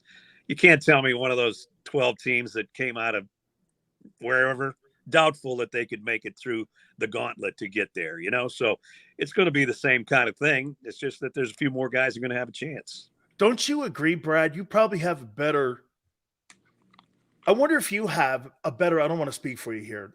Do you have a better passion for calling college basketball than you do college football because of what you just said? Like you said, and I agree, for the last 20 years, there's probably been 7 teams that are going to win the national title. At least when you're calling for CBS, the tournament, March Madness, you can get a George Mason or a George Washington going to the Final Four, and you can get a Butler going there. There's some theater to it, and there's some actual – you don't have to be an elite program to get to that game. Nuances could help you get there. Isn't it? It's harder to win a national title, I think, with the college basketball than it is with college football if you're not one of those 6. Yeah. I had Princeton in my region last year. That was a blast because, they hadn't been there in forever, and then they never made the second round. And so, that in itself was worth the price of admission for me for first and second rounds. So from that standpoint, yeah. But still there's football in here, I'm getting ready now. You can tell. No. Hey, Brad, last year I saw Miami go to the Final Four and everyone's going, hey, you must be jacked. I'm like, I don't know, man. Yeah. Okay. yeah. No, I mean, football is football, and it's ingrained in us so much. And the problem with college basketball is they start the season way too damn early, and it doesn't peak until football's over. They should back it up a little bit, maybe not have as many games. I know they don't make as much money, and TV doesn't have as much revenue and as much product. I get all of that. I've been through all that a million times. But, I do, the CBS Sports Classic, which is right after Army-Navy, the weekend after that. And it's a doubleheader, and it rotates around Vegas, Chicago. I think it's actually in Atlanta next year, which is kind of good for me. I can get some Christmas shopping done somewhere in there. But at that point, everybody's done the Aloha Classic and all that kind of stuff. And the guys that are at ESPN and all they do is basketball, they're in it. The rest of the country has no idea if anybody's any good at that point. And you got to wait till January. You got to wait till conference season starts. Then you start getting into hoops, and then by the time you get to March, everybody's crazy. But I don't know. They should separate a little bit more so, football can have its place and college basketball can have its. Couple last questions for you here. The impact of the Pac-12 closing their doors will be what you think on college football? I mean, what happens to the Rose Bowl? Where are we going with that? I mean, it's the elite college bowl game, non-tournament. I mean, where are we going without the Pac-12 here? I think they'll try to load up, Big Ten opponents to kind of keep, well, it won't be a Rose Bowl, but to have games that matter out there. They'll have Michigan playing UCLA or Ohio State playing USC, or, to keep some kind of interest on the West Coast for big time games. Notre Dame, whatever, that won't, I don't know where that's even going to happen now. So there's so many questions that I don't have answers to, and I wish I did. And I'm probably happy I don't, because I'm just going to go with the flow and see how it works out. Notre Dame, you mentioned them. Where are they in this? I mean, are they Teflon because of that NBC television deal that they have where – see, I was told this by Ed DeBartolo, who's an alumni, and I go, Ed, why don't you guys join a conference? He goes, well, for advertisers and for branding. Notre Dame, Brad, would rather be the 23rd team in the country than the 3rd team in the SEC West, because it makes it look like a bigger brand and a national brand. Do you think there's context to that? Well, I think, having the NBC deal has been perfect for them. And then having Notre Dame, their new athletic director, having come from NBC, they're gonna re-up and they'll get a bigger chunk, not as much maybe as the SEC and the Big Ten people do. I mean, they would be the biggest fish you could ever launch or ever land in your life if the SEC or the Big Ten drew them in. But the way it's set up now, it's like next year, CBS is going to have the 3:30 game.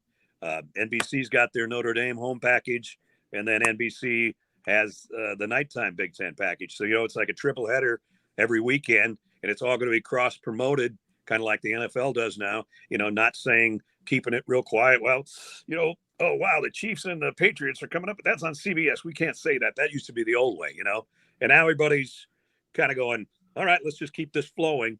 And so that's the way it's going to be. And so Notre Dame's always going to have their one spot, stuck in the middle there, and they'll be happy with that, I guess. But yeah, anybody lands them, that'll change everything again. I still think it's going to be 320 team conferences when we're all said and done. I've been saying that for 5 years, and I'm getting closer to being right. Yeah. If I keep holding on, Dan, long enough, damn it, I'm going to be right sometime. Final question that I want to bring a little thing to you that you may remember. Clemson FSU. You think they join the Southeastern Conference in the next 3 years? Something like that's going to happen. What's funny is Clemson used to be in the SEC. Yeah. But South Carolina doesn't want Clemson in the SEC, and Florida doesn't want Florida State or Miami in the SEC. So they got all those inner battles to fight. Would it be great? I think it'd be awesome. I think they should have been in there probably a long time ago when things were already switching around. They should have done it a long time ago, and then they wouldn't have this going on right now. Brad, I have to say this to you about your NFL days. So I was on the Buccaneers in '87, and Gerald Riggs was – get this, folks. The Atlanta Falcons used to play at Old Fulton County, and we're in the rain, and I'll never forget this. I don't know. After the game, Brad, you went down because in an exhibition game, I think Gerald Riggs blew his knee out. Yeah. And he was, I think the year previous to that, I think he had led the NFL in rushing. And I think I met you because weren't you doing Atlanta Falcon games back in like 87, like right. that, 87, 88? Yeah, I started in 82, and I think I went to 87 or something like that. But yeah, G. Riggs, he blew out his knee, and like 2 years before that, William Andrews did the same thing, and then that's where Gerald got his head start to get a 1,000-yard season. So one time they had both those guys that were rolling back there in the backfield. So yeah, Gerald's still a good friend of mine. That goes back, man, and I know it was raining because it always rained at Fulton County.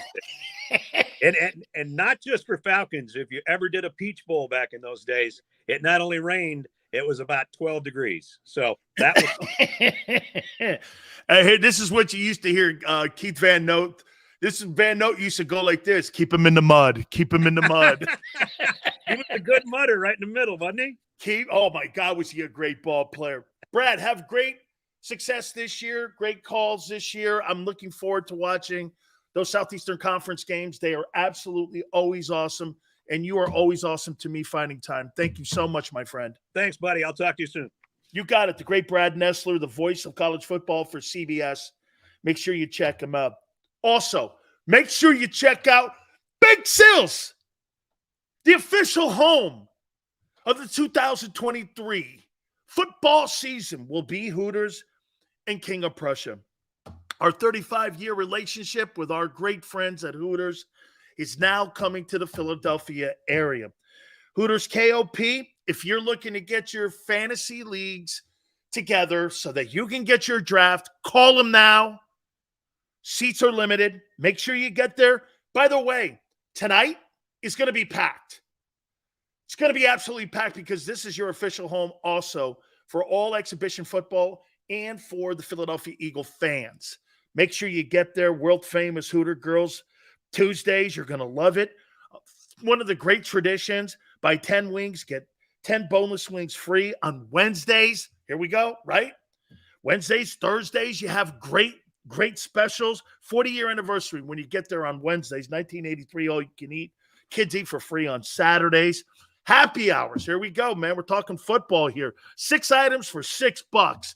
Make sure when you get to Hooters in King of Prussia at 240 North Gulf Road, you do me a favor. You tell them Big Sil sent you.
Go passionately. Go fearlessly. Go confidently. Go Birds! Go confidently towards your goals with First Trust, Philly's hometown bank for nearly 90 years, and the official bank of the Philadelphia Eagles. We're focused on getting you over the goal line. So go with conviction, go with trust, Go Birds! and go forward with us by your side. First Trust Bank, the official bank of Philadelphia dreams. Oh, and go Birds.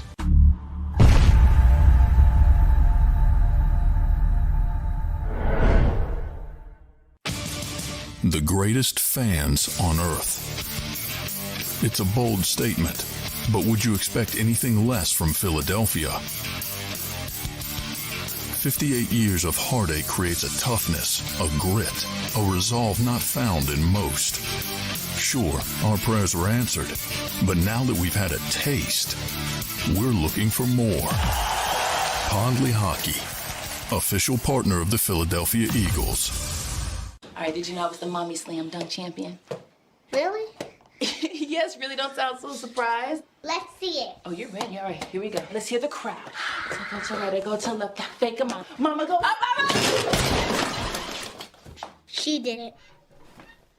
Again? You can't avoid gravity, but United Healthcare can help you avoid financial surprises by helping you compare costs and doctor quality ratings. United Healthcare. Uh-huh.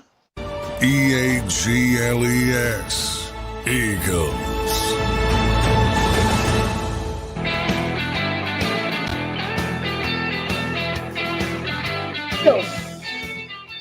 Appreciate y'all coming aboard. Thank you so much. We really appreciate it. Okay. Awesome stuff. Awesome stuff there. We so thank Brad Nessler. Don't forget, my good friend is going to join us. Our good friend Howard Balzer will join us at 5:30 Eastern time too. So we look forward to getting him in here. I want to make sure we go back on one thing here a little bit. Okay. And we get to the Kenneth Gainwell. Why would Kenneth Gainwell be the RB1 for the Eagles right now? Why would he be the number one?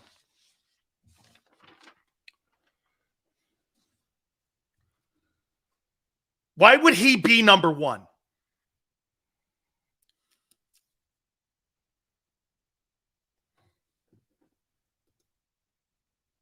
Familiarity with the system. They trust him the most right now. That's tone. He's the most reliable. Can I tell you why they're doing this?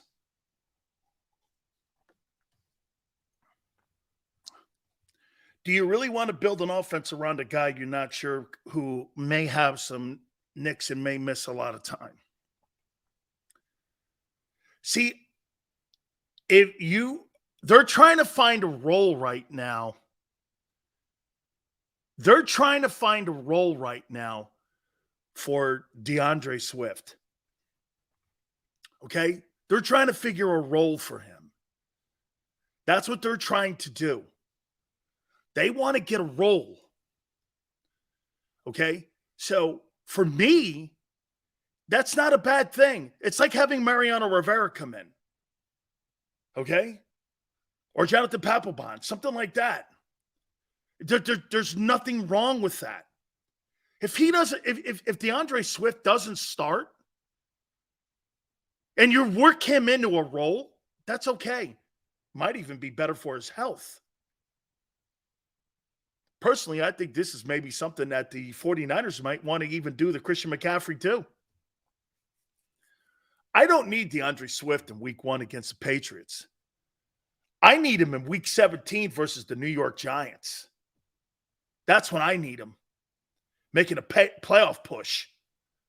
That's when the 49ers don't need Christian McCaffrey in week 1. I think they play the Steelers. They need him in the final week of the season, going into the postseason. So Kenneth Gainwell probably runs the ball. Maybe a little bit more effectively in between the tackles. He's maybe not the great pass catcher, but he understands the system, like Tone said.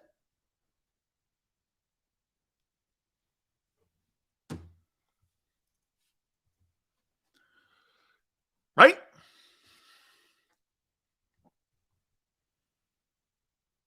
'49ers and Dallas are the two teams. Gainwell played huge in the playoffs. 3 backs will be utilized throughout the season. Green, I believe that's what they're rolling towards too. They're trying to find roles for all these guys right now. That's totally what they're doing here. By the way, top of the hour, we're going to do the top 10 NFL offenses in the NFL as we get ready for exhibition football. Okay? That's what we're going to do, the top 10 offenses.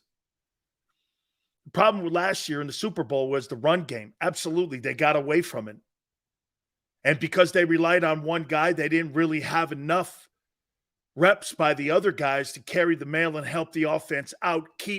The key in that second half of that Super Bowl was keeping Kansas City on the sidelines. And if you have 1 or 2 3-and-outs in a game like that, you're going to lose a game like that. And you have lost games like that because you've lost 2 in a row to them because of that. Do you understand that every single game, you know what's funny?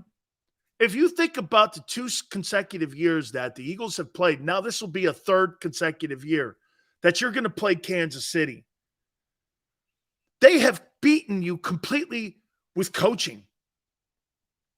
As great as you think your guys are as head coaches and assistant coaches, and as great as people thought those guys were, they were completely outcoached in both games.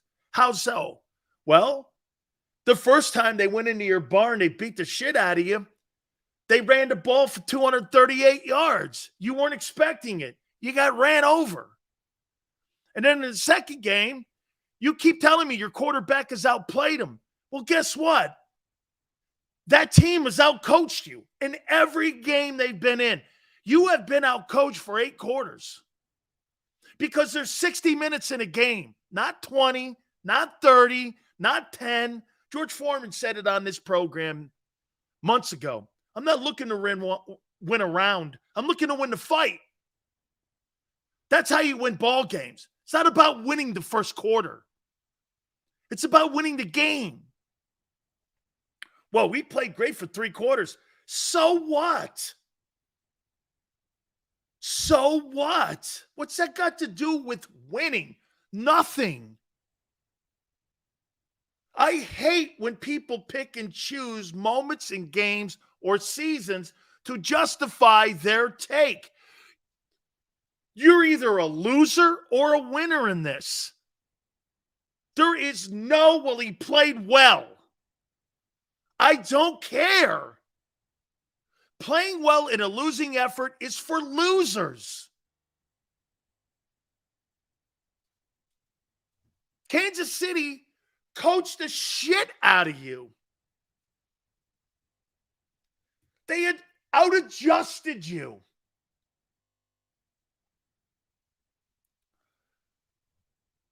You realize why he threw 22 is because we were up by 17 points. Again,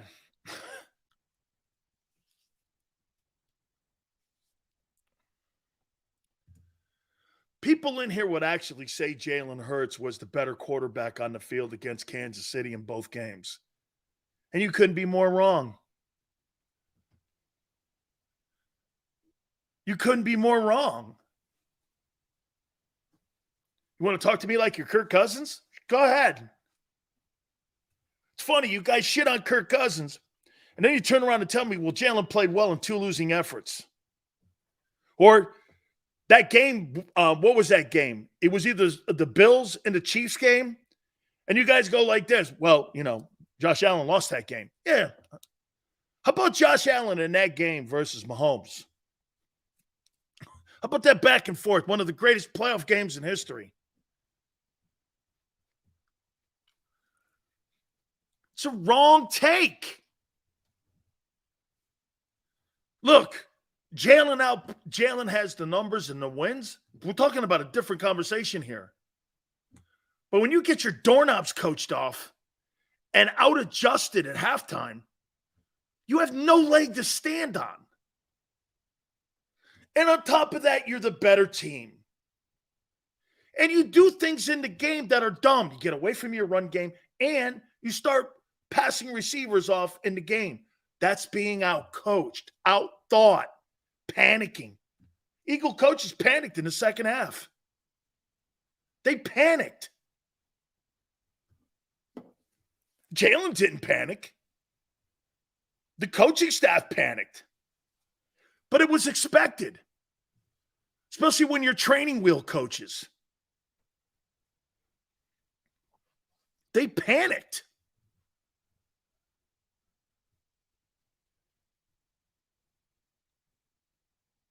The take is the defense got out coached. Bullshit. You're tired. You lose as a team. You couldn't run the ball in the second half. Gainwell is why he's RB1. He is by far not near the talent of Miles Sanders. He is by far not the talent. Okay? By far not the talent. By far. But he's going to be a lesser talent who knows what's being asked of him. He's more reliable, even more than Miles. So you're going to build him into the offense more because look at what they're looking here. They're not sure yet on what DeAndre Swift's role is. Okay? Here. A guy like Quan goes like this. He thinks that Kenneth Gainwell's a better football player than Miles Sanders. If that was the case, why didn't Howie start him last year? Why didn't they split reps if he's so good? Why didn't they split reps? Think about when you say shit like that. Why didn't they split reps? Okay? So as you said that yourself, that the defense lost that game. Now you're saying, I'm not saying it. I said you got away from your run game. And you couldn't keep Kansas City off the field, and the defense let up because of Jonathan Gannon. Yes, you were out-coached. You panicked on both sides. Holy cow. I think that's exactly, I think I've been very fair with that. Didn't I say the last couple weeks, I would never have not given that ball to Miles Sanders. I don't give a shit how many times he put it on the ground. I'm going to go to the war with the people that got me there, and I'm going to leave. And then we'll all lick our wounds in the locker room, or we'll all cheer. I think I've been pretty straight with that. Yeah, Steve Spagnuolo, and Andy Reid were superior to you. 2 games they've done this shit. First, they shot you and ran the ball on you. Fans got to realize that there's more than one reason why the Eagles lost that game. They got to stop pointing the finger and just say to the team, yeah. Coaching staff, player accountability, player performance. Your defensive back sucked. Not Bradbury. I thought he didn't play that bad. Okay? I don't think he played that bad. Your pass rush didn't get home. Don't talk to me about the field. Kansas City played on it too. And they got to scoop and score. Yeah, but the referee didn't say.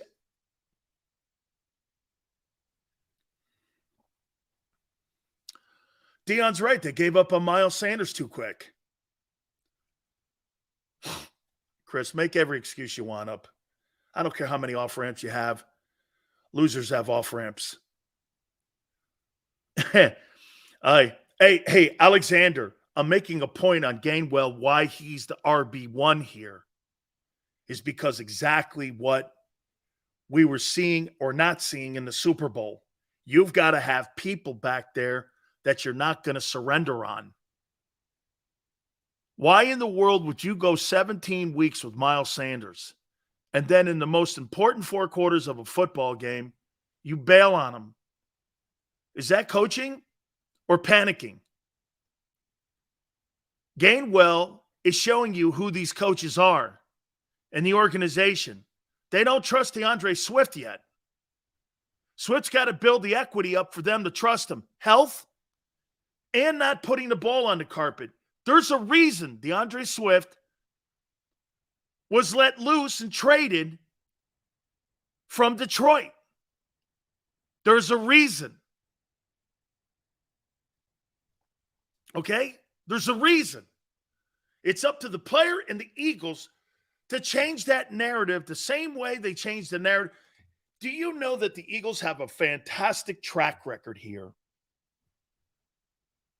of changing a narrative on 2 players that they traded for?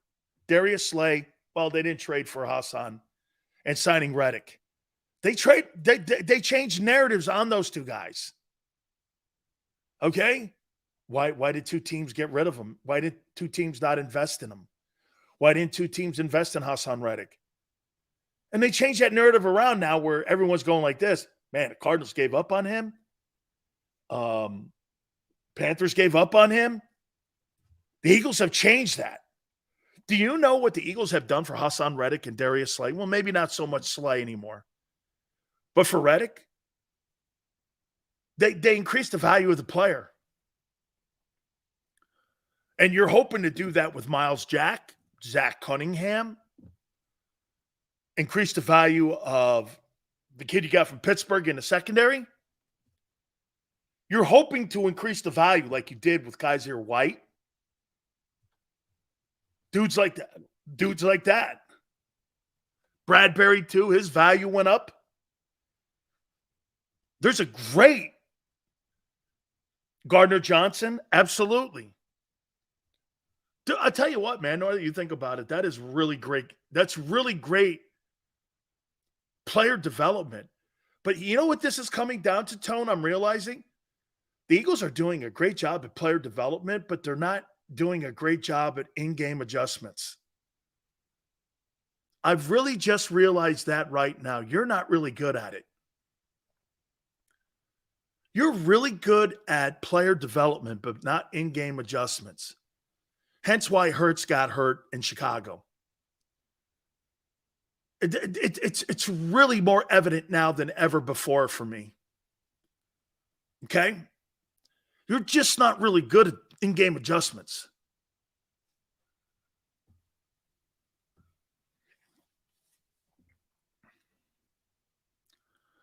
Sills, does the Chiefs' offense with 0 wide receivers equate to the likes of the Eagles' defense with 0 linebackers? No.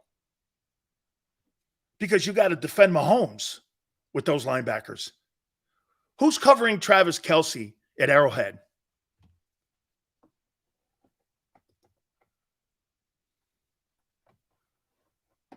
Who on your team is covering Travis Kelce? Let's just do this. Who's covering Travis Kelce in Arrowhead?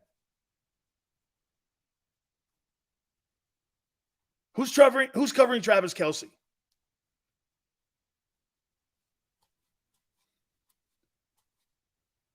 Who's covering him?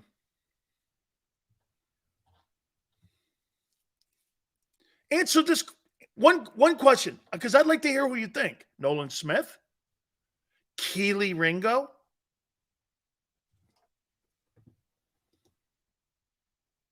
Hopefully Jesus.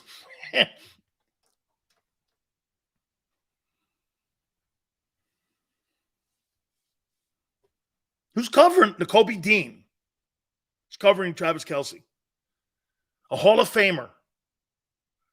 Your pass rush is covering him. Your pass rush couldn't cover him last year, but you're better now?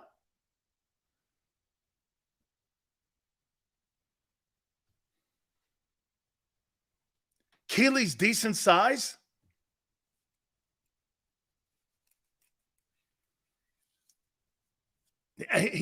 He's a big fella.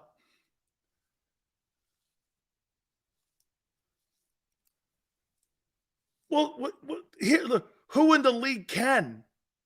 Well, then you can't beat Kansas City. So you're not winning the Super Bowl. If you can't stop Mahomes, okay?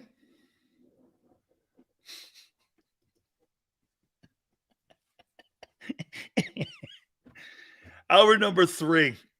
Let's take a look at these top-ranked offenses as we get into exhibition football tonight. Okay. Hey, let's just hear. Tone's like, please, Sells. You gotta move on. You gotta move on. All good. We appreciate it. Hour number 3. Keep it here on the National Football Show.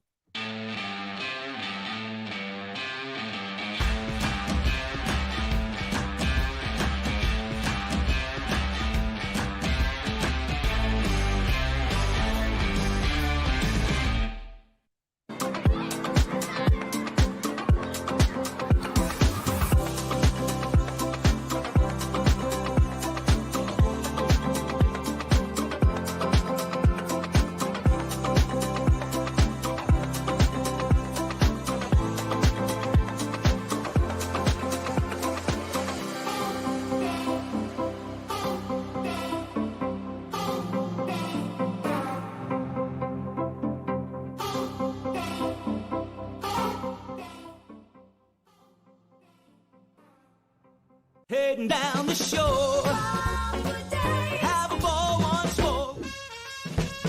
Here, imaginations run wild and time stands still. Because here, you can find the best of the Jersey Shore, all on one 5-mile island. So leave the old you behind and get lost in the woods. Wild, wild, wildwood days. Score and save in southeastern PA and Delaware with Colony Pools this football season, and let the experts close your pool with a custom Merlin safety cover in green for the birds. And if you join our Winter Watch team, we'll give you another 20% off, and Colony Pools will handle it all. Keep your tiles on your pool, not in your pool. Fly with Colony right now, Birds fans. Visit flywithcolony.com.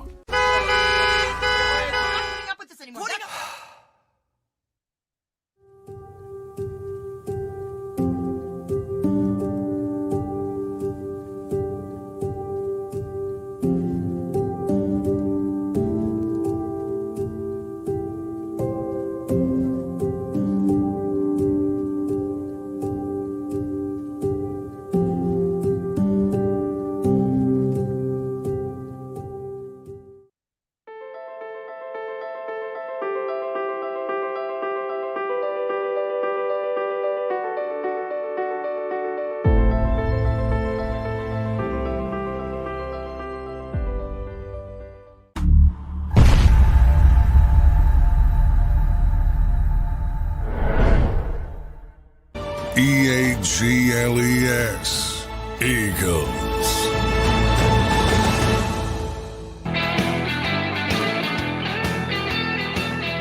Mike Snell's National Football Show. We appreciate you all coming aboard with us.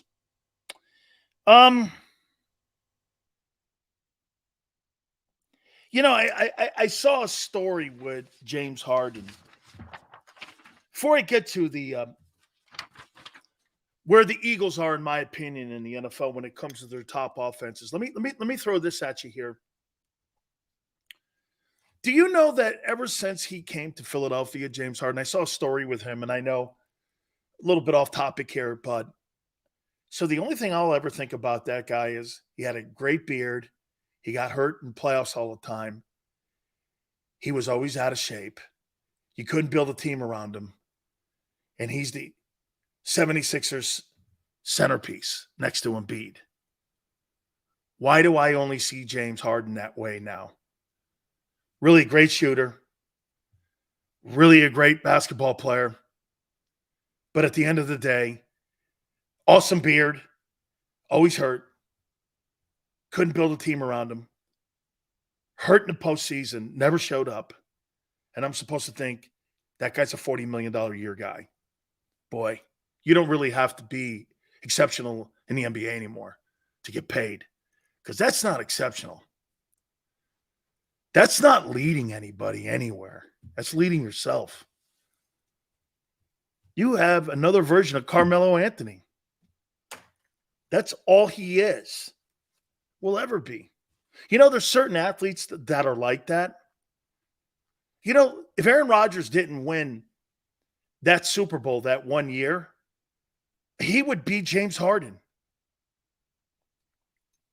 Not hurt, but all I'd remember Aaron Rodgers for would be eating peyotes, bitching at management all the time, never friendly with his teammates, watch film with them, never helped them develop anybody. You know, had an adversarial relationship with everybody on his team and in his organization. If he doesn't win that Super Bowl, he's James Harden. Am I wrong? He's just, there's certain guys that you gravitate to, like Jalen. I believe if you use Nolan Smith to cover tight ends and backs, take them out of the game, we will win most of the games. So Bear, you think a guy who's never played in the National Football League is going to walk onto the field and cover Travis Kelce, or he's going to cover Kittle, having never seen players like that before? I think you're not giving enough credit to professional all-pros, and that you think if you're all SEC, you think that's the equivalent to being all-pro. That's a different world, dude. You think Nolan Smith can cover him. Let me say this to you. If Nolan Smith can cover Travis Kelce, he'll be the NFL Defensive Rookie of the Year. 4.39? What does that mean? So what? Shit, the guy from Chicago, quarterback, someone told me when I first got to JAKIB, Justin Fields runs a 4.4. Is he a good quarterback as of this moment? No. Who cares? Well, he's really fast. Well, that's good for a 4x100 team. I don't know what that means in the NFL. Both Peyton Manning and Tom Brady couldn't jump over a stack of quarters. What's that got to do with anything? Okay, what's that got to do with anything? Sills is a hater. Why? Because I said Nolan Smith can't cover Travis Kelce? That makes me a hater? Or realistic?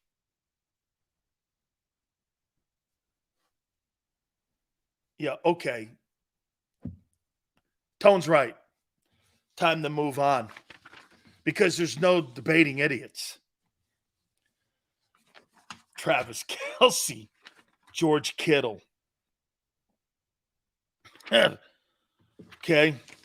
Great. Yeah, okay.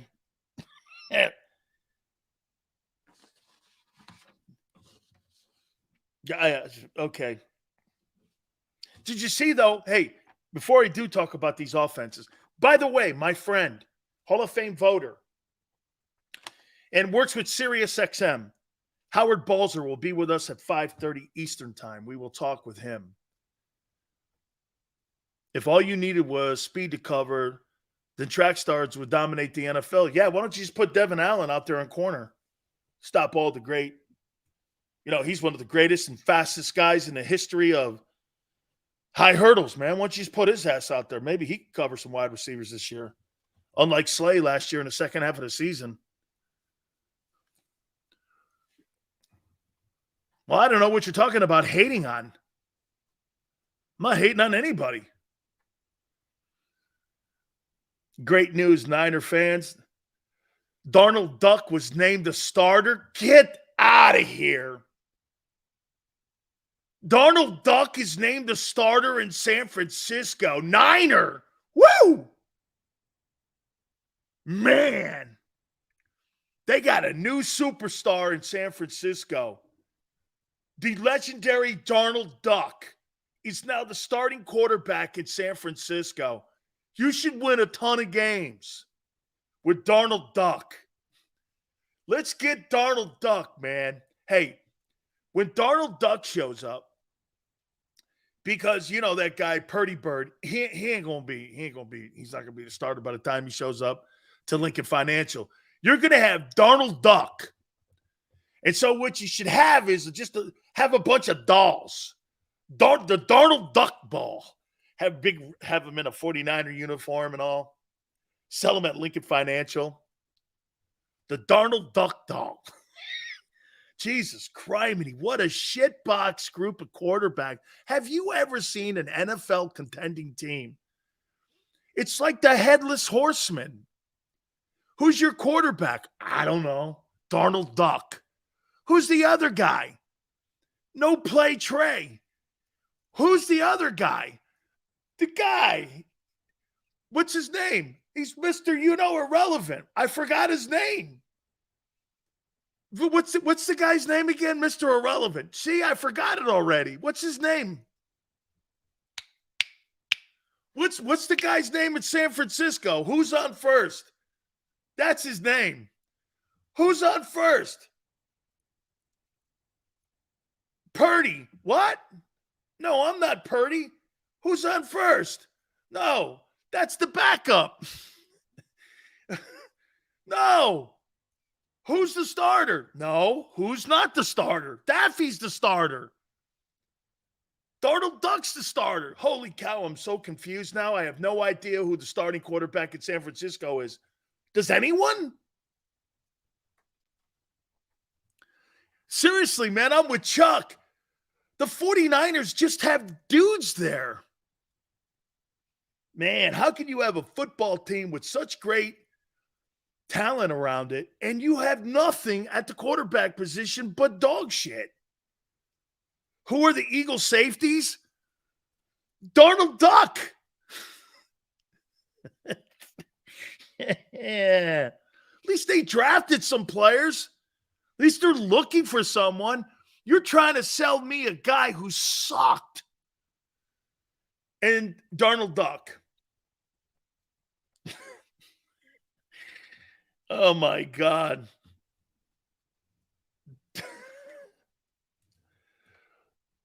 Donald. He's got two first names. Hey, wait a minute. Donald. He's got two first names. Anybody with two first names is usually an assassin, and this guy ain't it. I've already seen him play. Holy cow, man. San Francisco, how are you in this position? Again, and it's August 10th, you're telling me you got Darnold Duck as your quarterback. Good luck to you. Be back to putting kickers and running backs back there. Sills, get Nolan used to playing the ones that aren't Pro Bowlers, and he'll work his way into it. Okay. All right. They should be doing that with Nakobe Dean, too. Final play of the Super Bowl was a duck. Listen to what Niner just said. The final play of the Super Bowl Hey, at least I took my 4 swings. You were taking this. It was like watching a mallard duck with a broken wing for 60 minutes. Do you know how shitty that NFC title game was? It was like watching a scrimmage. That's how bad that NFC title game was. I was waiting for Kyle Shanahan to put a helmet on and go out himself and go, well, let me do it at least.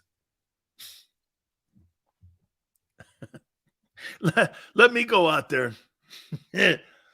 Darnold Duck is your quarterback in San Francisco. Holy cow. Dude, you have a better shot calling Montana out of retirement. And he's 100. We still got last laugh, literally. No, you didn't. No, you didn't. So you were on the podium. Is that how you, so you're a podium guy, huh, Niner guy? You know how we got the last laugh because the Eagles got beat. That's his justice. Yeah, I know. At least we were there. We got the last laugh. I don't know about that. Your quarterback got destroyed in a game. He got banged up so much that you have Darnold Duck as your starter. You don't think Brock Purdy needs some playing time? Get this. Niner thinks that, hey, well, we're not going to put Sam Darnold out there. Or wait, what's the guy's name? I forgot. Mr. Irrelevant. Purdy. Brock? Yeah. Okay. You don't think he needs playing time? More reps? Probably not, right? Sorry, I'm late. Sills, what player you picking on today? Probably Brock Purdy. Sills sounds like an Eagle fan right now, celebrating silver medals. No, I'm not celebrating Dick. You're celebrating it. You're the one celebrating that your celebration was watching the Eagles lose. I'm not celebrating anything. I'm Ricky Bobby, dog. You ain't first, you're last. I don't believe in podium talk. Well, I'm on the podium. Podium? That's our society today. Hey, man, I finished 8th. 8th. I'm so happy when my daughter threw that medal in a garbage can. 8th. Just like that. It was a nice looking medal, too. My daughter goes, not me. I cried. I cried. I was like, that's the best thing I've ever seen you do. She's like, we don't celebrate that. I said, you're right. Losers celebrate shit like that. I was like, oh my God, my daughter, man. She's a tool like me. Hey, she's a tool like me. All right. So we did the quarterbacks. Now I'm going to do the 10 best offenses in the National Football League. Okay?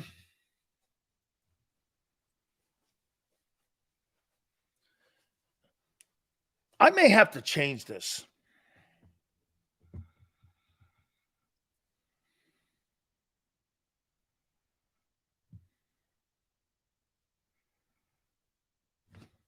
I need to change this. Hang on here. The 10 best. Because I don't want to contradict myself.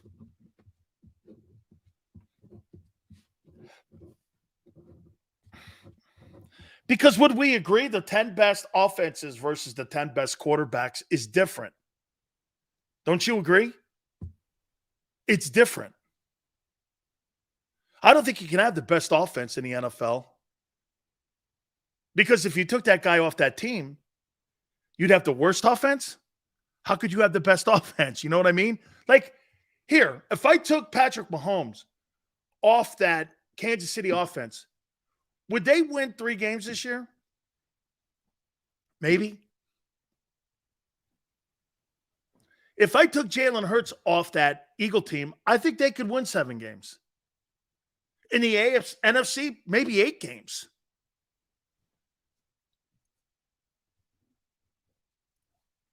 So how could you have the best offense? Right? So I gotta do this again. I gotta. Yeah, I think this is true. I never thought about it. This is it.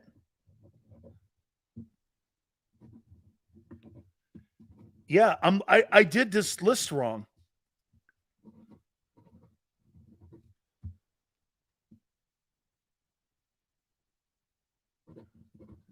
I did this list wrong. You can't have the best offense if the quarterback's knocked off and all of a sudden you're the worst. You can't.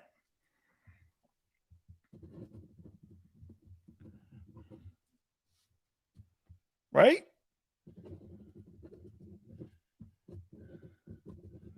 Holy cow, watch this. Here's my 10 best offenses in the NFL. Number 10, the Kansas City Chiefs. Outside of the quarterback and tight end, there's nothing there. There's nothing there. Receivers are below average. Offensive line's not bad. Tight end's exceptional. Quarterback is exceptional. That is not a great offense. The quarterback's exceptional. The tight end is. They're decent in the O-line. That's not the best offense in the NFL. Just because you have the best quarterback doesn't make it the best offense. That offense is not overly talented. The quarterback just carries that franchise. Am I wrong? I never looked at it like this until right here. Number 9, the Bills. The Bills have the 9th best offense. Quarterback is exceptional. Receiver's great. Nothing else. O-line's good. No running game. No wide receiver 2. And no tight end. There's nothing there. It's the quarterback. The 10th and 9th best offenses are all predicated by the quarterback. If you don't have those two quarterbacks on your team, you're in the top 10 picks in April's draft. Am I wrong? You think the Bills are winning 14 ball games or 13 ball games if Josh Allen's not on that team? Kincaid? Who? The kid they drafted this year? Put no rookie in there.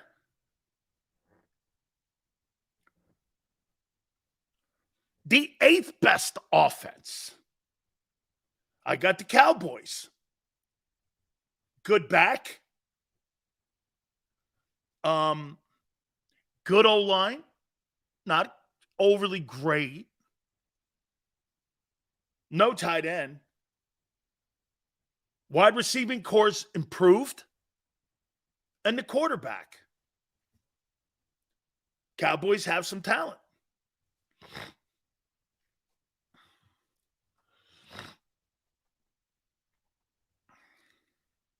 Number 7, I got the Chargers.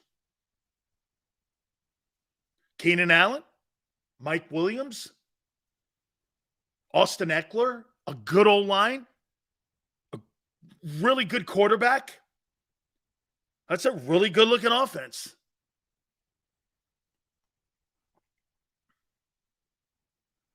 Number 6, I got the Jags.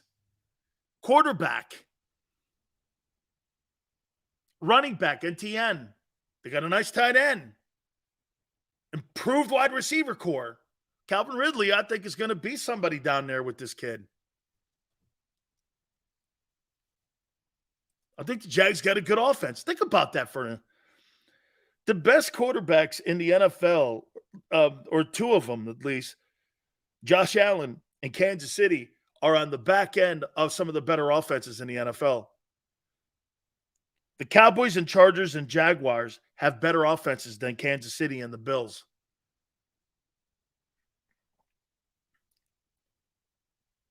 Number 5, the 49ers. McCaffrey, Shit, even the other running back is a good player. Kittle, Debo, Ayuk. O-line's good. Quarterback, I don't know. Daffy Duck, Darnold Duck, whatever. Okay? They got a lot of talent.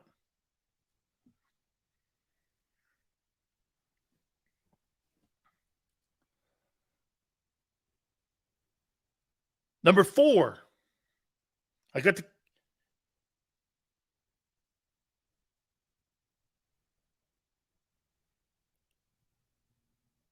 got the Ravens.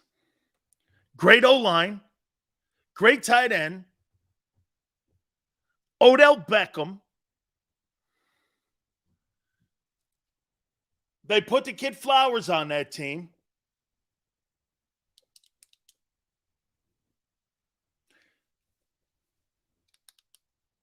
Miami's got to be in there, but I don't have them in. I got the Lions 3.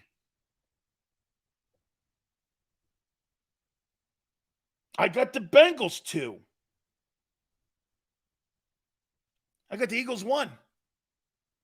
So the Eagles have the most talented offense in the NFL, even without the quarterback. Don't you think that plays into it a little bit? And the question would be this: you think Jalen Hurts could carry a football team with less talent on it? You think he could carry a football team? Like Allen and Mahomes? How far do you think he'd carry the Bills? Or the Chiefs even? No, you got Kelsey there. But it showed me, too, in his first year starting, he only had Devontae. It was his first year, so it's a little unfair. Team was 9-8. Now, to be fair to Jalen Hurts, hey, Sills, well, Allen carries a football team. Mahomes carries a football team.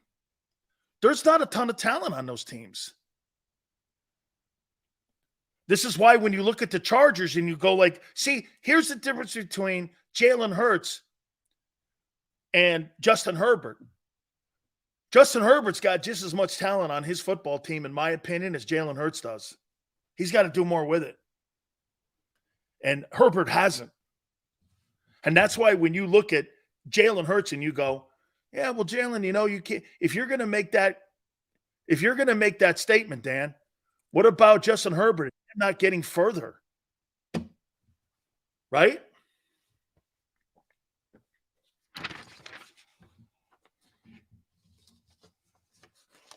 Interesting.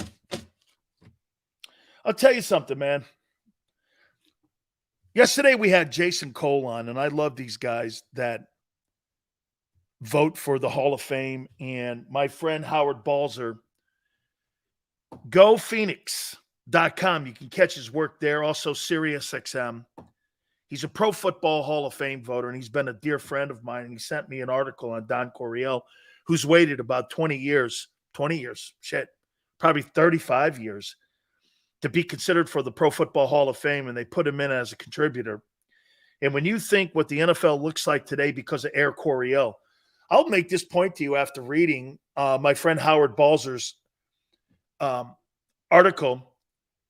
Have the Cardinals ever had a better head coach than Don Coryell? I know Ken Wisenhunt got to a Super Bowl.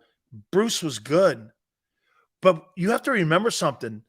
That St. Louis Cardinal team was in the NFC East at one time. So they were playing the Eagles. They were playing the Cowboys. They were playing the Giants. And they were winning division titles.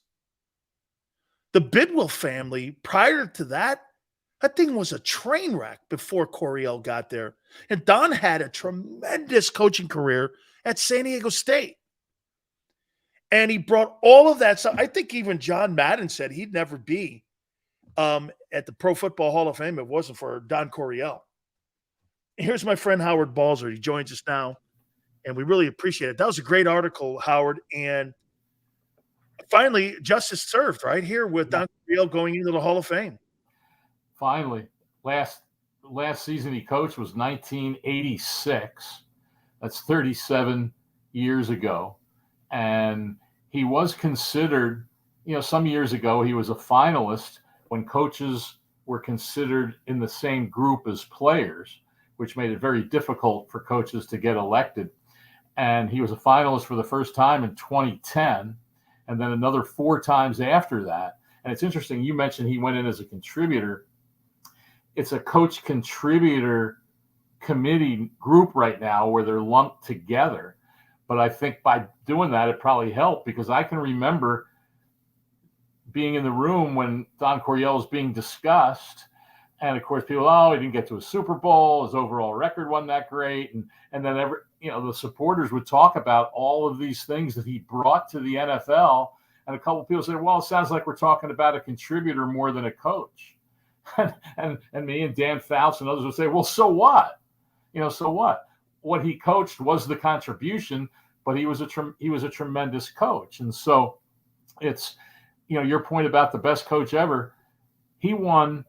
Well, first, let me address what you said about the division. You didn't mention Washington either. Washington in that division. And for 3 years, they won 31 games in 3 regular seasons. And remember, they were only playing 14 games. Yeah. 2 division titles. The other year, they didn't make the playoffs because they lost in a tiebreaker. And I think they won 10-4, and they didn't get in the playoffs. I mean, it was pretty incredible. And so, but his 42 overall wins in only 5 seasons with the Cardinals, when he did that, he was the winningest coach in Cardinals history. He still is third. You mentioned Arians, you mentioned Wisenhunt. They passed him up, but of course, more games to play and all those things. So it's incredible what he brought to the NFL. And the ultimate irony, Dan, is this. And I've said this many times in the last 6 months since he finally got elected. It all ended badly with Bill Bidwell, which is most of the time the way things end with coaches. They'll have a guy who does pretty well, and then all of a sudden there's a step back for whatever reason. Organization didn't give him a quarterback or whatever factors are at play. And then they move on from him. It happened with Coryell, happened with Jim Hannafin, happened with Wisenhunt. Hey, it happened with Cliff Kingsbury. Say what you will about Cliff Kingsbury after last season, but that team was progressing for 3 years. They got better each of Kingsbury's first 3 years. Then they had a bad step back year. Time to make a change again, not with Bill Bidwell, but with his son, Michael. But you can make the case that, and you mentioned he coached at San Diego State. 12 seasons. I think the record off the top of my head was like 114, 19, and 2. Yep. But let's be honest, we're talking in the late 60s and 70s here. And how many people even knew what was going on at San Diego? Because it was all SC back then, and SC dwarfed everything in Southern California. Right. And with San Diego State, they were in a lesser conference. Yep. The games are played late. They're played at night and all those things. Well, Bill Bidwell goes outside the box to hire him. And so the question I posed, if Bill Bidwell hadn't hired him 50 years ago in 1973, would Coryell be in the Hall of Fame? Probably not, because who knows if he ever would have gotten a job in the NFL. And it's funny, I ran that theory by Dan Fouts, the great quarterback, obviously, the Chargers when Coryell was there, and he's credited Don Coryell for being in the Hall of Fame. But then he said, hey, without Bill Bidwell, I wouldn't be in the Hall of Fame either. I said, what do you mean? He says, well, if he hadn't fired Bidwell, he might never have come to the Chargers. And maybe if he had stayed there for a few more, maybe we'd be talking about Jim Hart in the Pro Football Hall of Fame, who was a heck of a quarterback that wasn't even starting when Coryell got there. He wasn't even starting. And Coryell, when he started looking at tape and watching, he says, how is this guy not starting? He's my quarterback.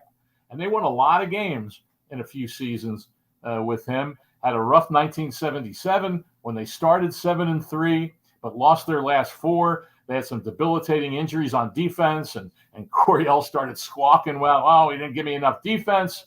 The coaches aren't even allowed to have a say in the personnel and all those things. And that created the separation with him and the Cardinals. But the guy, like you said, I mean, all over the NFL, his imprint remains 5 decades later, half a century later, at least when he started, his imprint remains on the NFL today.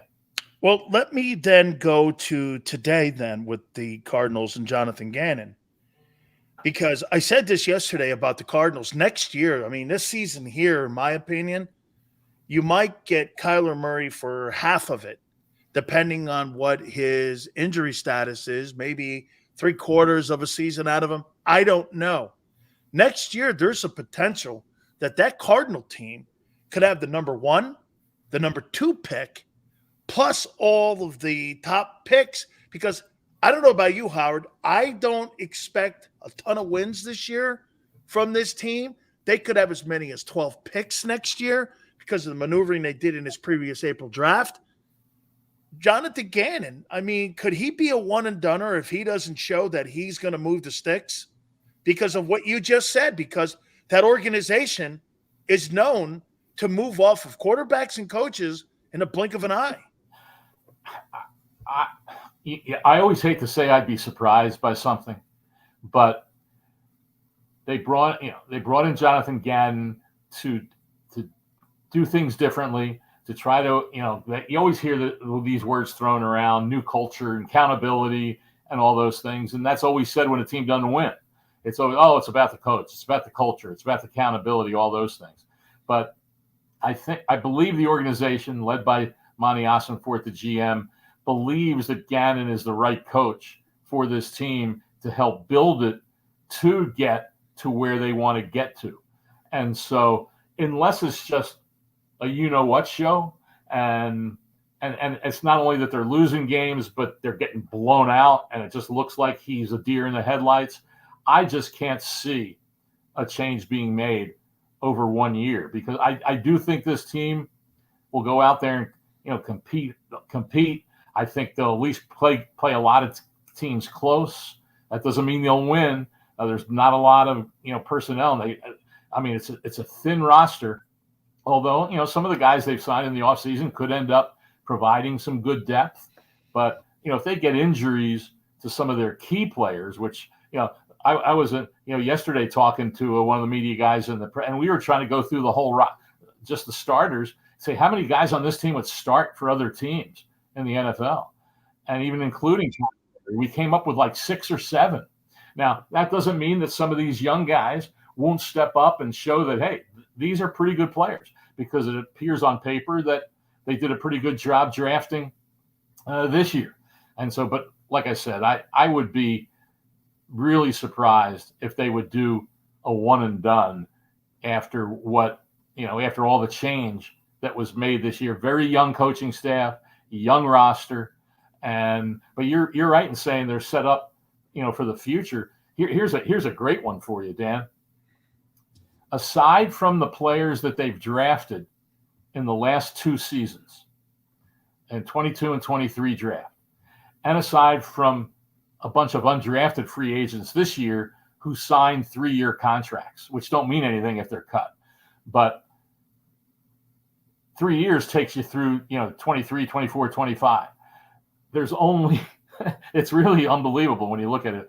They only have 3 players on that roster, veteran types, that are under contract in 2025. That's insane. It's unbelievable. They have Kyler Murray, DJ Humphries, a left tackle, and Jalen Thompson, an underrated and a very good safety to go with Budda Baker in the back end. But he's not under, those are the only 3 that have a contract for 2025. So I just don't see, like I said, because of a sea change that has happened to this roster and to this team, that after 1 year, you would just say, we made a mistake with Jonathan Gannon, we're going to try somebody else. How about this one?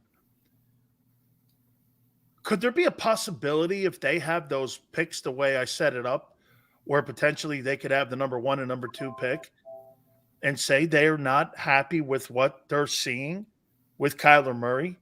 Could they move him in the offseason to a place like Miami where they could get another one?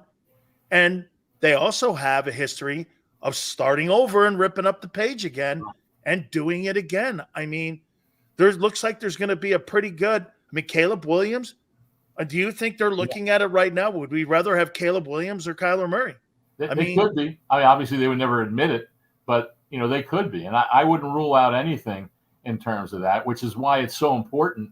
I've heard people say, well, you know what, if Murray's ready in week 6, week 7 or whatever, and the team's 1-6 or whatever, why even play him? Hold it. No, you have to play him.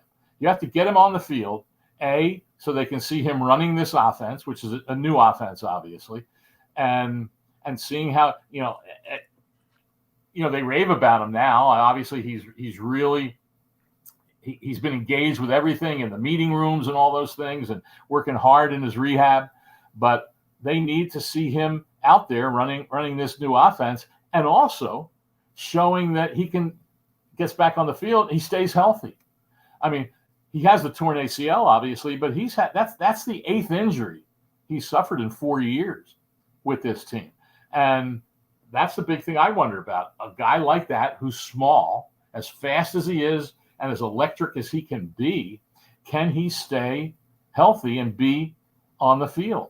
And so I believe, Dan, I think that the organization would like him to be able to show that, and that it gives him confidence going into next year. Because here's the thing.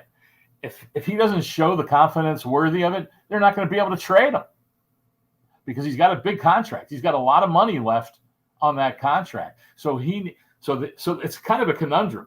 If he plays well enough to show that he's worthy, then they'll say, well, let's hold on to him, right? But if he doesn't, then it's going to be hard to trade him. And you can't, because of the contract, you've got to get another team to pick up that contract, because they would lose all their cap flexibility if they had to cut him because of all the guaranteed money in his contract. So it's kind of a weird line they're walking. Certainly, if they were to move on from him, or if they did, but here's why they could also, let's just say they have the first pick, or Houston does, or whatever it might be. Well, then can you imagine the haul that they would get for some team who want Caleb Williams? Yeah, in the trade, and then they start picking up even more picks, and the one guy that everyone's talking about here is they just as soon have Marvin Harrison Jr. to add to this receiver core. So there's a lot of ways that this could go this season and then into 2024. It's going to be fascinating to watch it. Well, I would say this one thing, though. Last thing about Murray, though. I'm sure he's doing all the right things now. There's no pressure on him to do anything right now. But to me, when I hear a comment like, hey, if shit starts to go sideways, and I'm obviously putting a Sileo-ism on this, and I'm paraphrasing it here a little bit, but if I see stuff going sideways, well, I'll have to look in the mirror here, and I'm going to have to tell people that maybe this is not the way it is. And I just think to myself, I go, okay, so before you even get into a situation where you have to go through maybe some ups and downs to get back on the rails again, you're already throwing out shit before the season even starts. I mean, it surely doesn't sound like he's very coachable. Well, that or was that taken out of context? To a degree. And I think what he was, in a sense, what he was seemed to be saying in a bunch of his comments is that there wasn't a whole lot of accountability in the past. And he by him too. Right. And he well, to a degree, but he talked about being coachable, and he's talked about, and he's going to say all the right things. Everybody does when you have a new coach, but he's saying he likes this direction of what the team is, and saying, hey, this is the way it's going to be. Okay. And so I'm sure what he's believing, though, is that if the what hits the fan, and everybody's got to look in the mirror, Jonathan Gannon and the organization is going to make sure that that's being done. And so I didn't take that as negatively as some. I just thought of something saying, hey, because he didn't say me, he said we all. We all have to look in the mirror. And so what you hope is I believe Danny's gotten a little humbled by the injury, and knowing now what he faces coming back. But what I think it also helped is by being around everyone in the off season, which he hadn't been in the past. I mean, lost in all the controversy last year over the homework clause in his contract was that they also put in the 6 years of his contract, including the years left and the extension, they put in over $9 million of bonuses for attending the off-season program. So to me, that said a lot also. He's saying to you, hey, you're the face of this franchise. You need to be here in the offseason around your teammates and all that. Well, this offseason he was rehabbing, but also being engaged in meetings and all that. And a lot of players have talked about that they've seen a different Kyler Murray. That's good. That's great to hear. I mean, because it's a lot different than what the perception is out there of him. Totally. Let me go throw some things at you NFL-wise. You know, it's funny. I watched the Hard Knocks thing the other night, and I'm watching Aaron Rodgers. All of a sudden now here he is. He's a New York movie star now. He's going to plays. He's, you know, helping wide receivers now. And I said this to Jason Cole yesterday, and I'm going to throw this at you as well. I mean, doesn't it look like to me when I'm watching that Hard Knocks, I go, it almost looks like he hired a casting director. He's hired a promotional guy, and they're trying to present this all-new Aaron Rodgers because Rodgers knows the next phase of his life is coming up in some form or fashion in television. And, hey, don't remember that 17 years of fighting with management, never showing up to meetings, not helping your wide receivers, not breaking game plans down, not going to OTAs.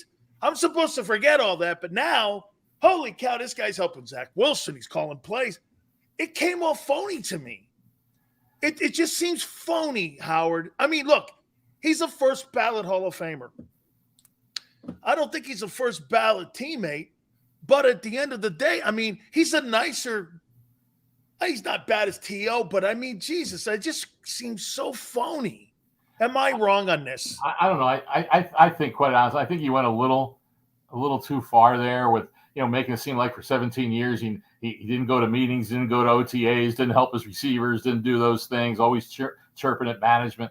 I mean, yeah, and at the end, certainly there were rough patches, obviously, but I don't think he would have achieved at the level he did. Fair enough. Having such a laissez-faire, you know, attitude, you know, about things. But yeah, and there is a certain amount of repairing going on, no doubt. I mean, he spoke out about not wanting to be on Hard Knocks, but I thought it was pretty funny actually when he said, "But man, I love to meet the narrator. He's awesome." And then here he is, lands in a helicopter. I mean, come on. I mean, that was well scripted. But you know, the way he stood up for his coach too, and when Sean Payton went nuts, I mean, that was pretty crazy. With Sean Payton, I had never, and you know what's crazy about that too, Howard? I have never seen a coach fire a cannon shot across the bow with a team on your schedule that no one threw shots at you, and they're worrying about righting the ship. And I just, well, here's the thing. Hey, I like Buddy Ryan and Jimmy Johnson fighting, but I didn't get. I don't understand this. You know, I didn't. It was weird. And, you know, no one took shots at him when he was suspended for a year for the whole bounty situation. And then you talk about phony, right? I mean, two things on what he said. First, I mean, how many press conferences and how many interviews you think he's done since he was hired? And yet, all of a sudden, this particular day, when he's talking to a reporter, he all of a sudden, oh, I had my Fox hat on. Oh, all of a sudden you forgot, right? You forgot you're telling the reporter you weren't in a studio. And then, though, when he says 40 minutes after it, and you'll like this little story, 40 minutes afterwards, he says, oh, I realized I shouldn't have said those things. Well, you know what you do then? You pick up the phone, you call Jarrett Bell of USA Today. You say, Jarrett, I got to apologize, man. You know, a lot of those things I said I shouldn't have, I got to make them off the record. And Jarrett Bell would respect that, right? And he claims it was 40 minutes after he said it. It wasn't like that story was up within 40 minutes, right? And so, but he didn't do that. He could have very easily done that. He knows how the game has been played. And I'll tell you, funny, I spoke to Jarrett Bell. I saw him at the Hall of Fame last weekend. We were talking about that, and I made that exact point to him. He says, let me tell you something. He said, the stuff he did say was off the record. A lot of it was even worse. Wow. So he made sure to make certain things off the record, but not that. So come on. I mean, he knew exactly what he was doing. He knew exactly All right. what he was doing. Couple more questions here for you. Is it me when I look at how the Cowboys are handling Dak Prescott this year? It just seems to me, Howard, that Jerry is putting the screws on this guy a little bit here. Oh, Cooper Rush, you see this guy? Unbelievable passing in practice. Dak's throwing 3 picks. There's $53 million next year, too. Then there's a contract extension they're going to be talking. Do you believe that this is a do or die year for Dak in Dallas? It's a great question. And with Jerry Jones, you can never say never because that's what he does. And here he is signing these other guys, right, who for new contracts. And he's playing hardball with Zach Martin, right? And if you look at that Cowboys team over the last however many years you want to look at, when they've had that, and this is, let's be honest, that's true of any team in the NFL. When the Cowboys had that great offensive line, they were really good. And then a couple seasons, the team fell down because the line wasn't very good. Now the line has come back to play pretty well again. But all of a sudden, you're going to play hardball with Zach Martin when the offensive line is the crucial part of any offensive team. And I harp on that all the time because I have a favorite little term I use, Dan. It's called collective amnesia. And it's how people will say things, right? And then a few months later, they'll forget they said that and say something totally different. And I see it all the time with offensive line evaluation, right? Going into the camp or going into the season, say, man, the line looks good. We got to have that line. The line has to play well and do all that. And then when the line doesn't and the offense fails, all anybody talks about is the play caller and the quarterback, right? I mean, look at the Rams. The Rams are a classic example when they didn't have a very good line and they were just okay. And then they, I'm trying to remember who they signed. They signed Andrew Whitworth, right? And they also signed John Sullivan to play center. And they started getting great. And that line was healthy. They stayed together. And what happened? Well, Sullivan retired, a bit of time ago. But that offense, I looked this up in their offensive line in the Super Bowl year. I think they missed all the offensive linemen missed 1 or 2 starts the entire season. Yep. 1 or 2 starts, and most of them were the last game of the year, which they didn't need. Then last year, Whitworth retires, and Roger Saffold leaves, and the guy who's going to replace Whitworth, Joe Noteboom, tears his Achilles. That offensive line was decimated, right? And what happens? A year after winning the Super Bowl, they win 5 games. And so I always try to harp on it because I think everyone should pay attention more to offensive line play. If that Cowboys line, and is Tony Pollard, is he good enough to be the every down guy? And I know Zeke Elliott the last couple of years wasn't what he once was, but he still contributed, right? Well, now he's gone, and you're counting on Tony Pollard, who's never been the guy. He's never been the guy, and they're hoping that he will be. So those things better work out. If they don't, yeah, you're right. Prescott will be blamed, and whoever else. But if the line isn't good, they will struggle. You know that I have to end on this. Here are my 5 guys that you guys have missed on. Andre Johnson, 5-time Pro Bowler. L.C. Greenwood, 6-time Pro Bowler and on the Steel Curtain. Mark Gastineau, NFL Defensive Player of the Year, 6 Pro Bowls, was on the New York Sack Exchange. Randy Gradishaw, 6-time Pro Bowler, 5-time Pro Bowler, Denver Broncos Orange Crush. And Lester Hayes, Defensive Player of the Year, 6-time Pro Bowler. How in the hell is Rondé Barber on that Hall of Fame list? And when you look at a guy like Lester Hayes has had a better career. Well, I'll give you another one. Lester Hayes was a finalist several times during his modern day eligibility. And this last year, Rondé Barber got in instead of Albert Lewis, who I thought it was ridiculous that it was his last year of modern day eligibility when he became a finalist for the first time in his entire 20 years. And so I have a sense. I think Randy Gradishar will get in this year from the seniors. We voted in 12 days for the 3 seniors. He was in the final 6 last year. Didn't make the final 3, but you would think that he would move up. Greenwood, I'm at a loss because I voted for him. He didn't even make the. I'm trying to remember if he made the 25. I think he made the 31 semifinalists or wherever. Jason says sometimes it goes down the line, Howard, that, well, how many Steelers can you put in? Well, and I think that might be in some people's heads. Yeah, but how should that even be a factor on one player? I agree with you. I agree it shouldn't be. And maybe that's, what's affecting Lester Hayes also, because there's so many Raiders in. But you're right, 100%. That shouldn't matter. You judge a guy on what he is. Andre Johnson, he's going to get in. There's always been kind of a pecking order for receivers, and he's now been a finalist 2 years. Reggie Wayne and Torrey Holt have been finalists 4 years, so they've been in the line a little bit longer. But Andre Johnson will get in. Gastonome a little, perhaps. I mean, Klecko got in this year, so and he and Gastineau were never really considered strong enough to make the modern day finalists when they had all those years that they were eligible. But you brought up some very deserving guys. I mean, I'll give you a guy I voted for every year, and he can't move on in the process. Jim Marshall.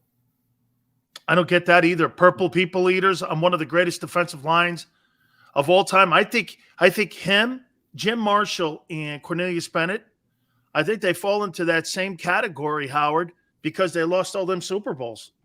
But, on that defensive line with the Vikings, Carl Eller is in. But you know what? I think he was a finalist 13 times, something like that, before he got in. Alan Page got in quicker, but that's 2 guys on that line.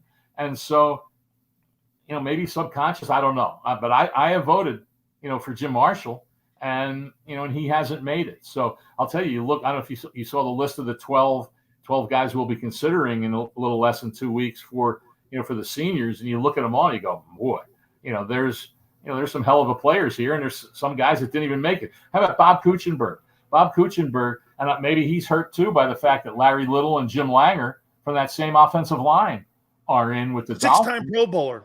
Yeah, and he was a finalist 8 times, 7 or 8 times during his modern day eligibility. Last year, Dan, he made the reduction from 12 to 6 before we voted on the 3. This year, he's not in the 6. Doesn't make sense. I don't understand something.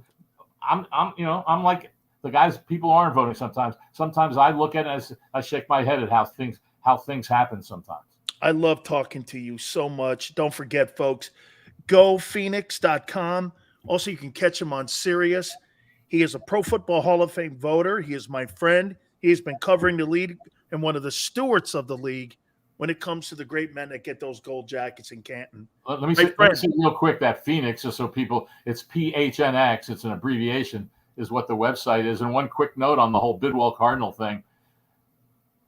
A lot of people have mentioned how Mindy Coriel's daughter, thanked the Chargers, thanked the selectors, and thanked the Pro Football Hall of Fame for all their support through this process that she's gone through over the last 6 months. She didn't thank the Cardinals.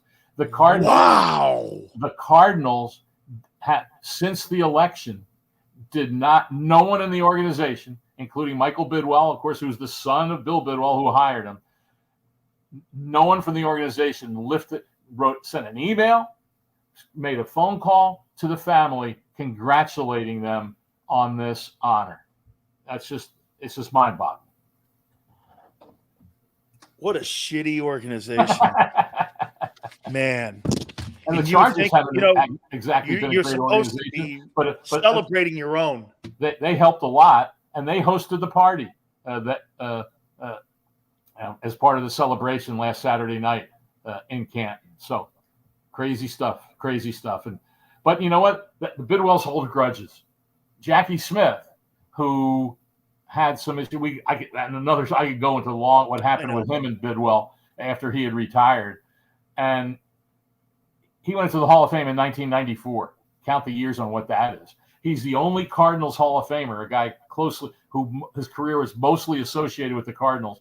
He's the only only Hall of Famer who's not in the Cardinals Ring of Honor. And if some people say, well, he didn't play in Phoenix. Well, either did Dan Dierdorf, either did Jim Hart, who's not in the Pro Football Hall of Fame. They didn't play in Arizona at all. They're in the Ring of Honor. Jackie Smith is not. That's crazy stuff, man. Howard, always great talking and catching up with you. God bless your family. Hope all is well. Thank you so much, Howard. I appreciate it. God bless you. I'll talk to you down the line. Look forward to it, Dan. Always. That's my friend Howard Balzer, man. Absolutely one of the great caretakers and stewards of the league. No question about it. Please hit the like button. Everybody, thank you so much for coming aboard. Xander, Big Joe, we thank you so much. Tone, you are an ass kicker. Thank you so much. 3 to 6 tomorrow, and we shall see you on the flip side.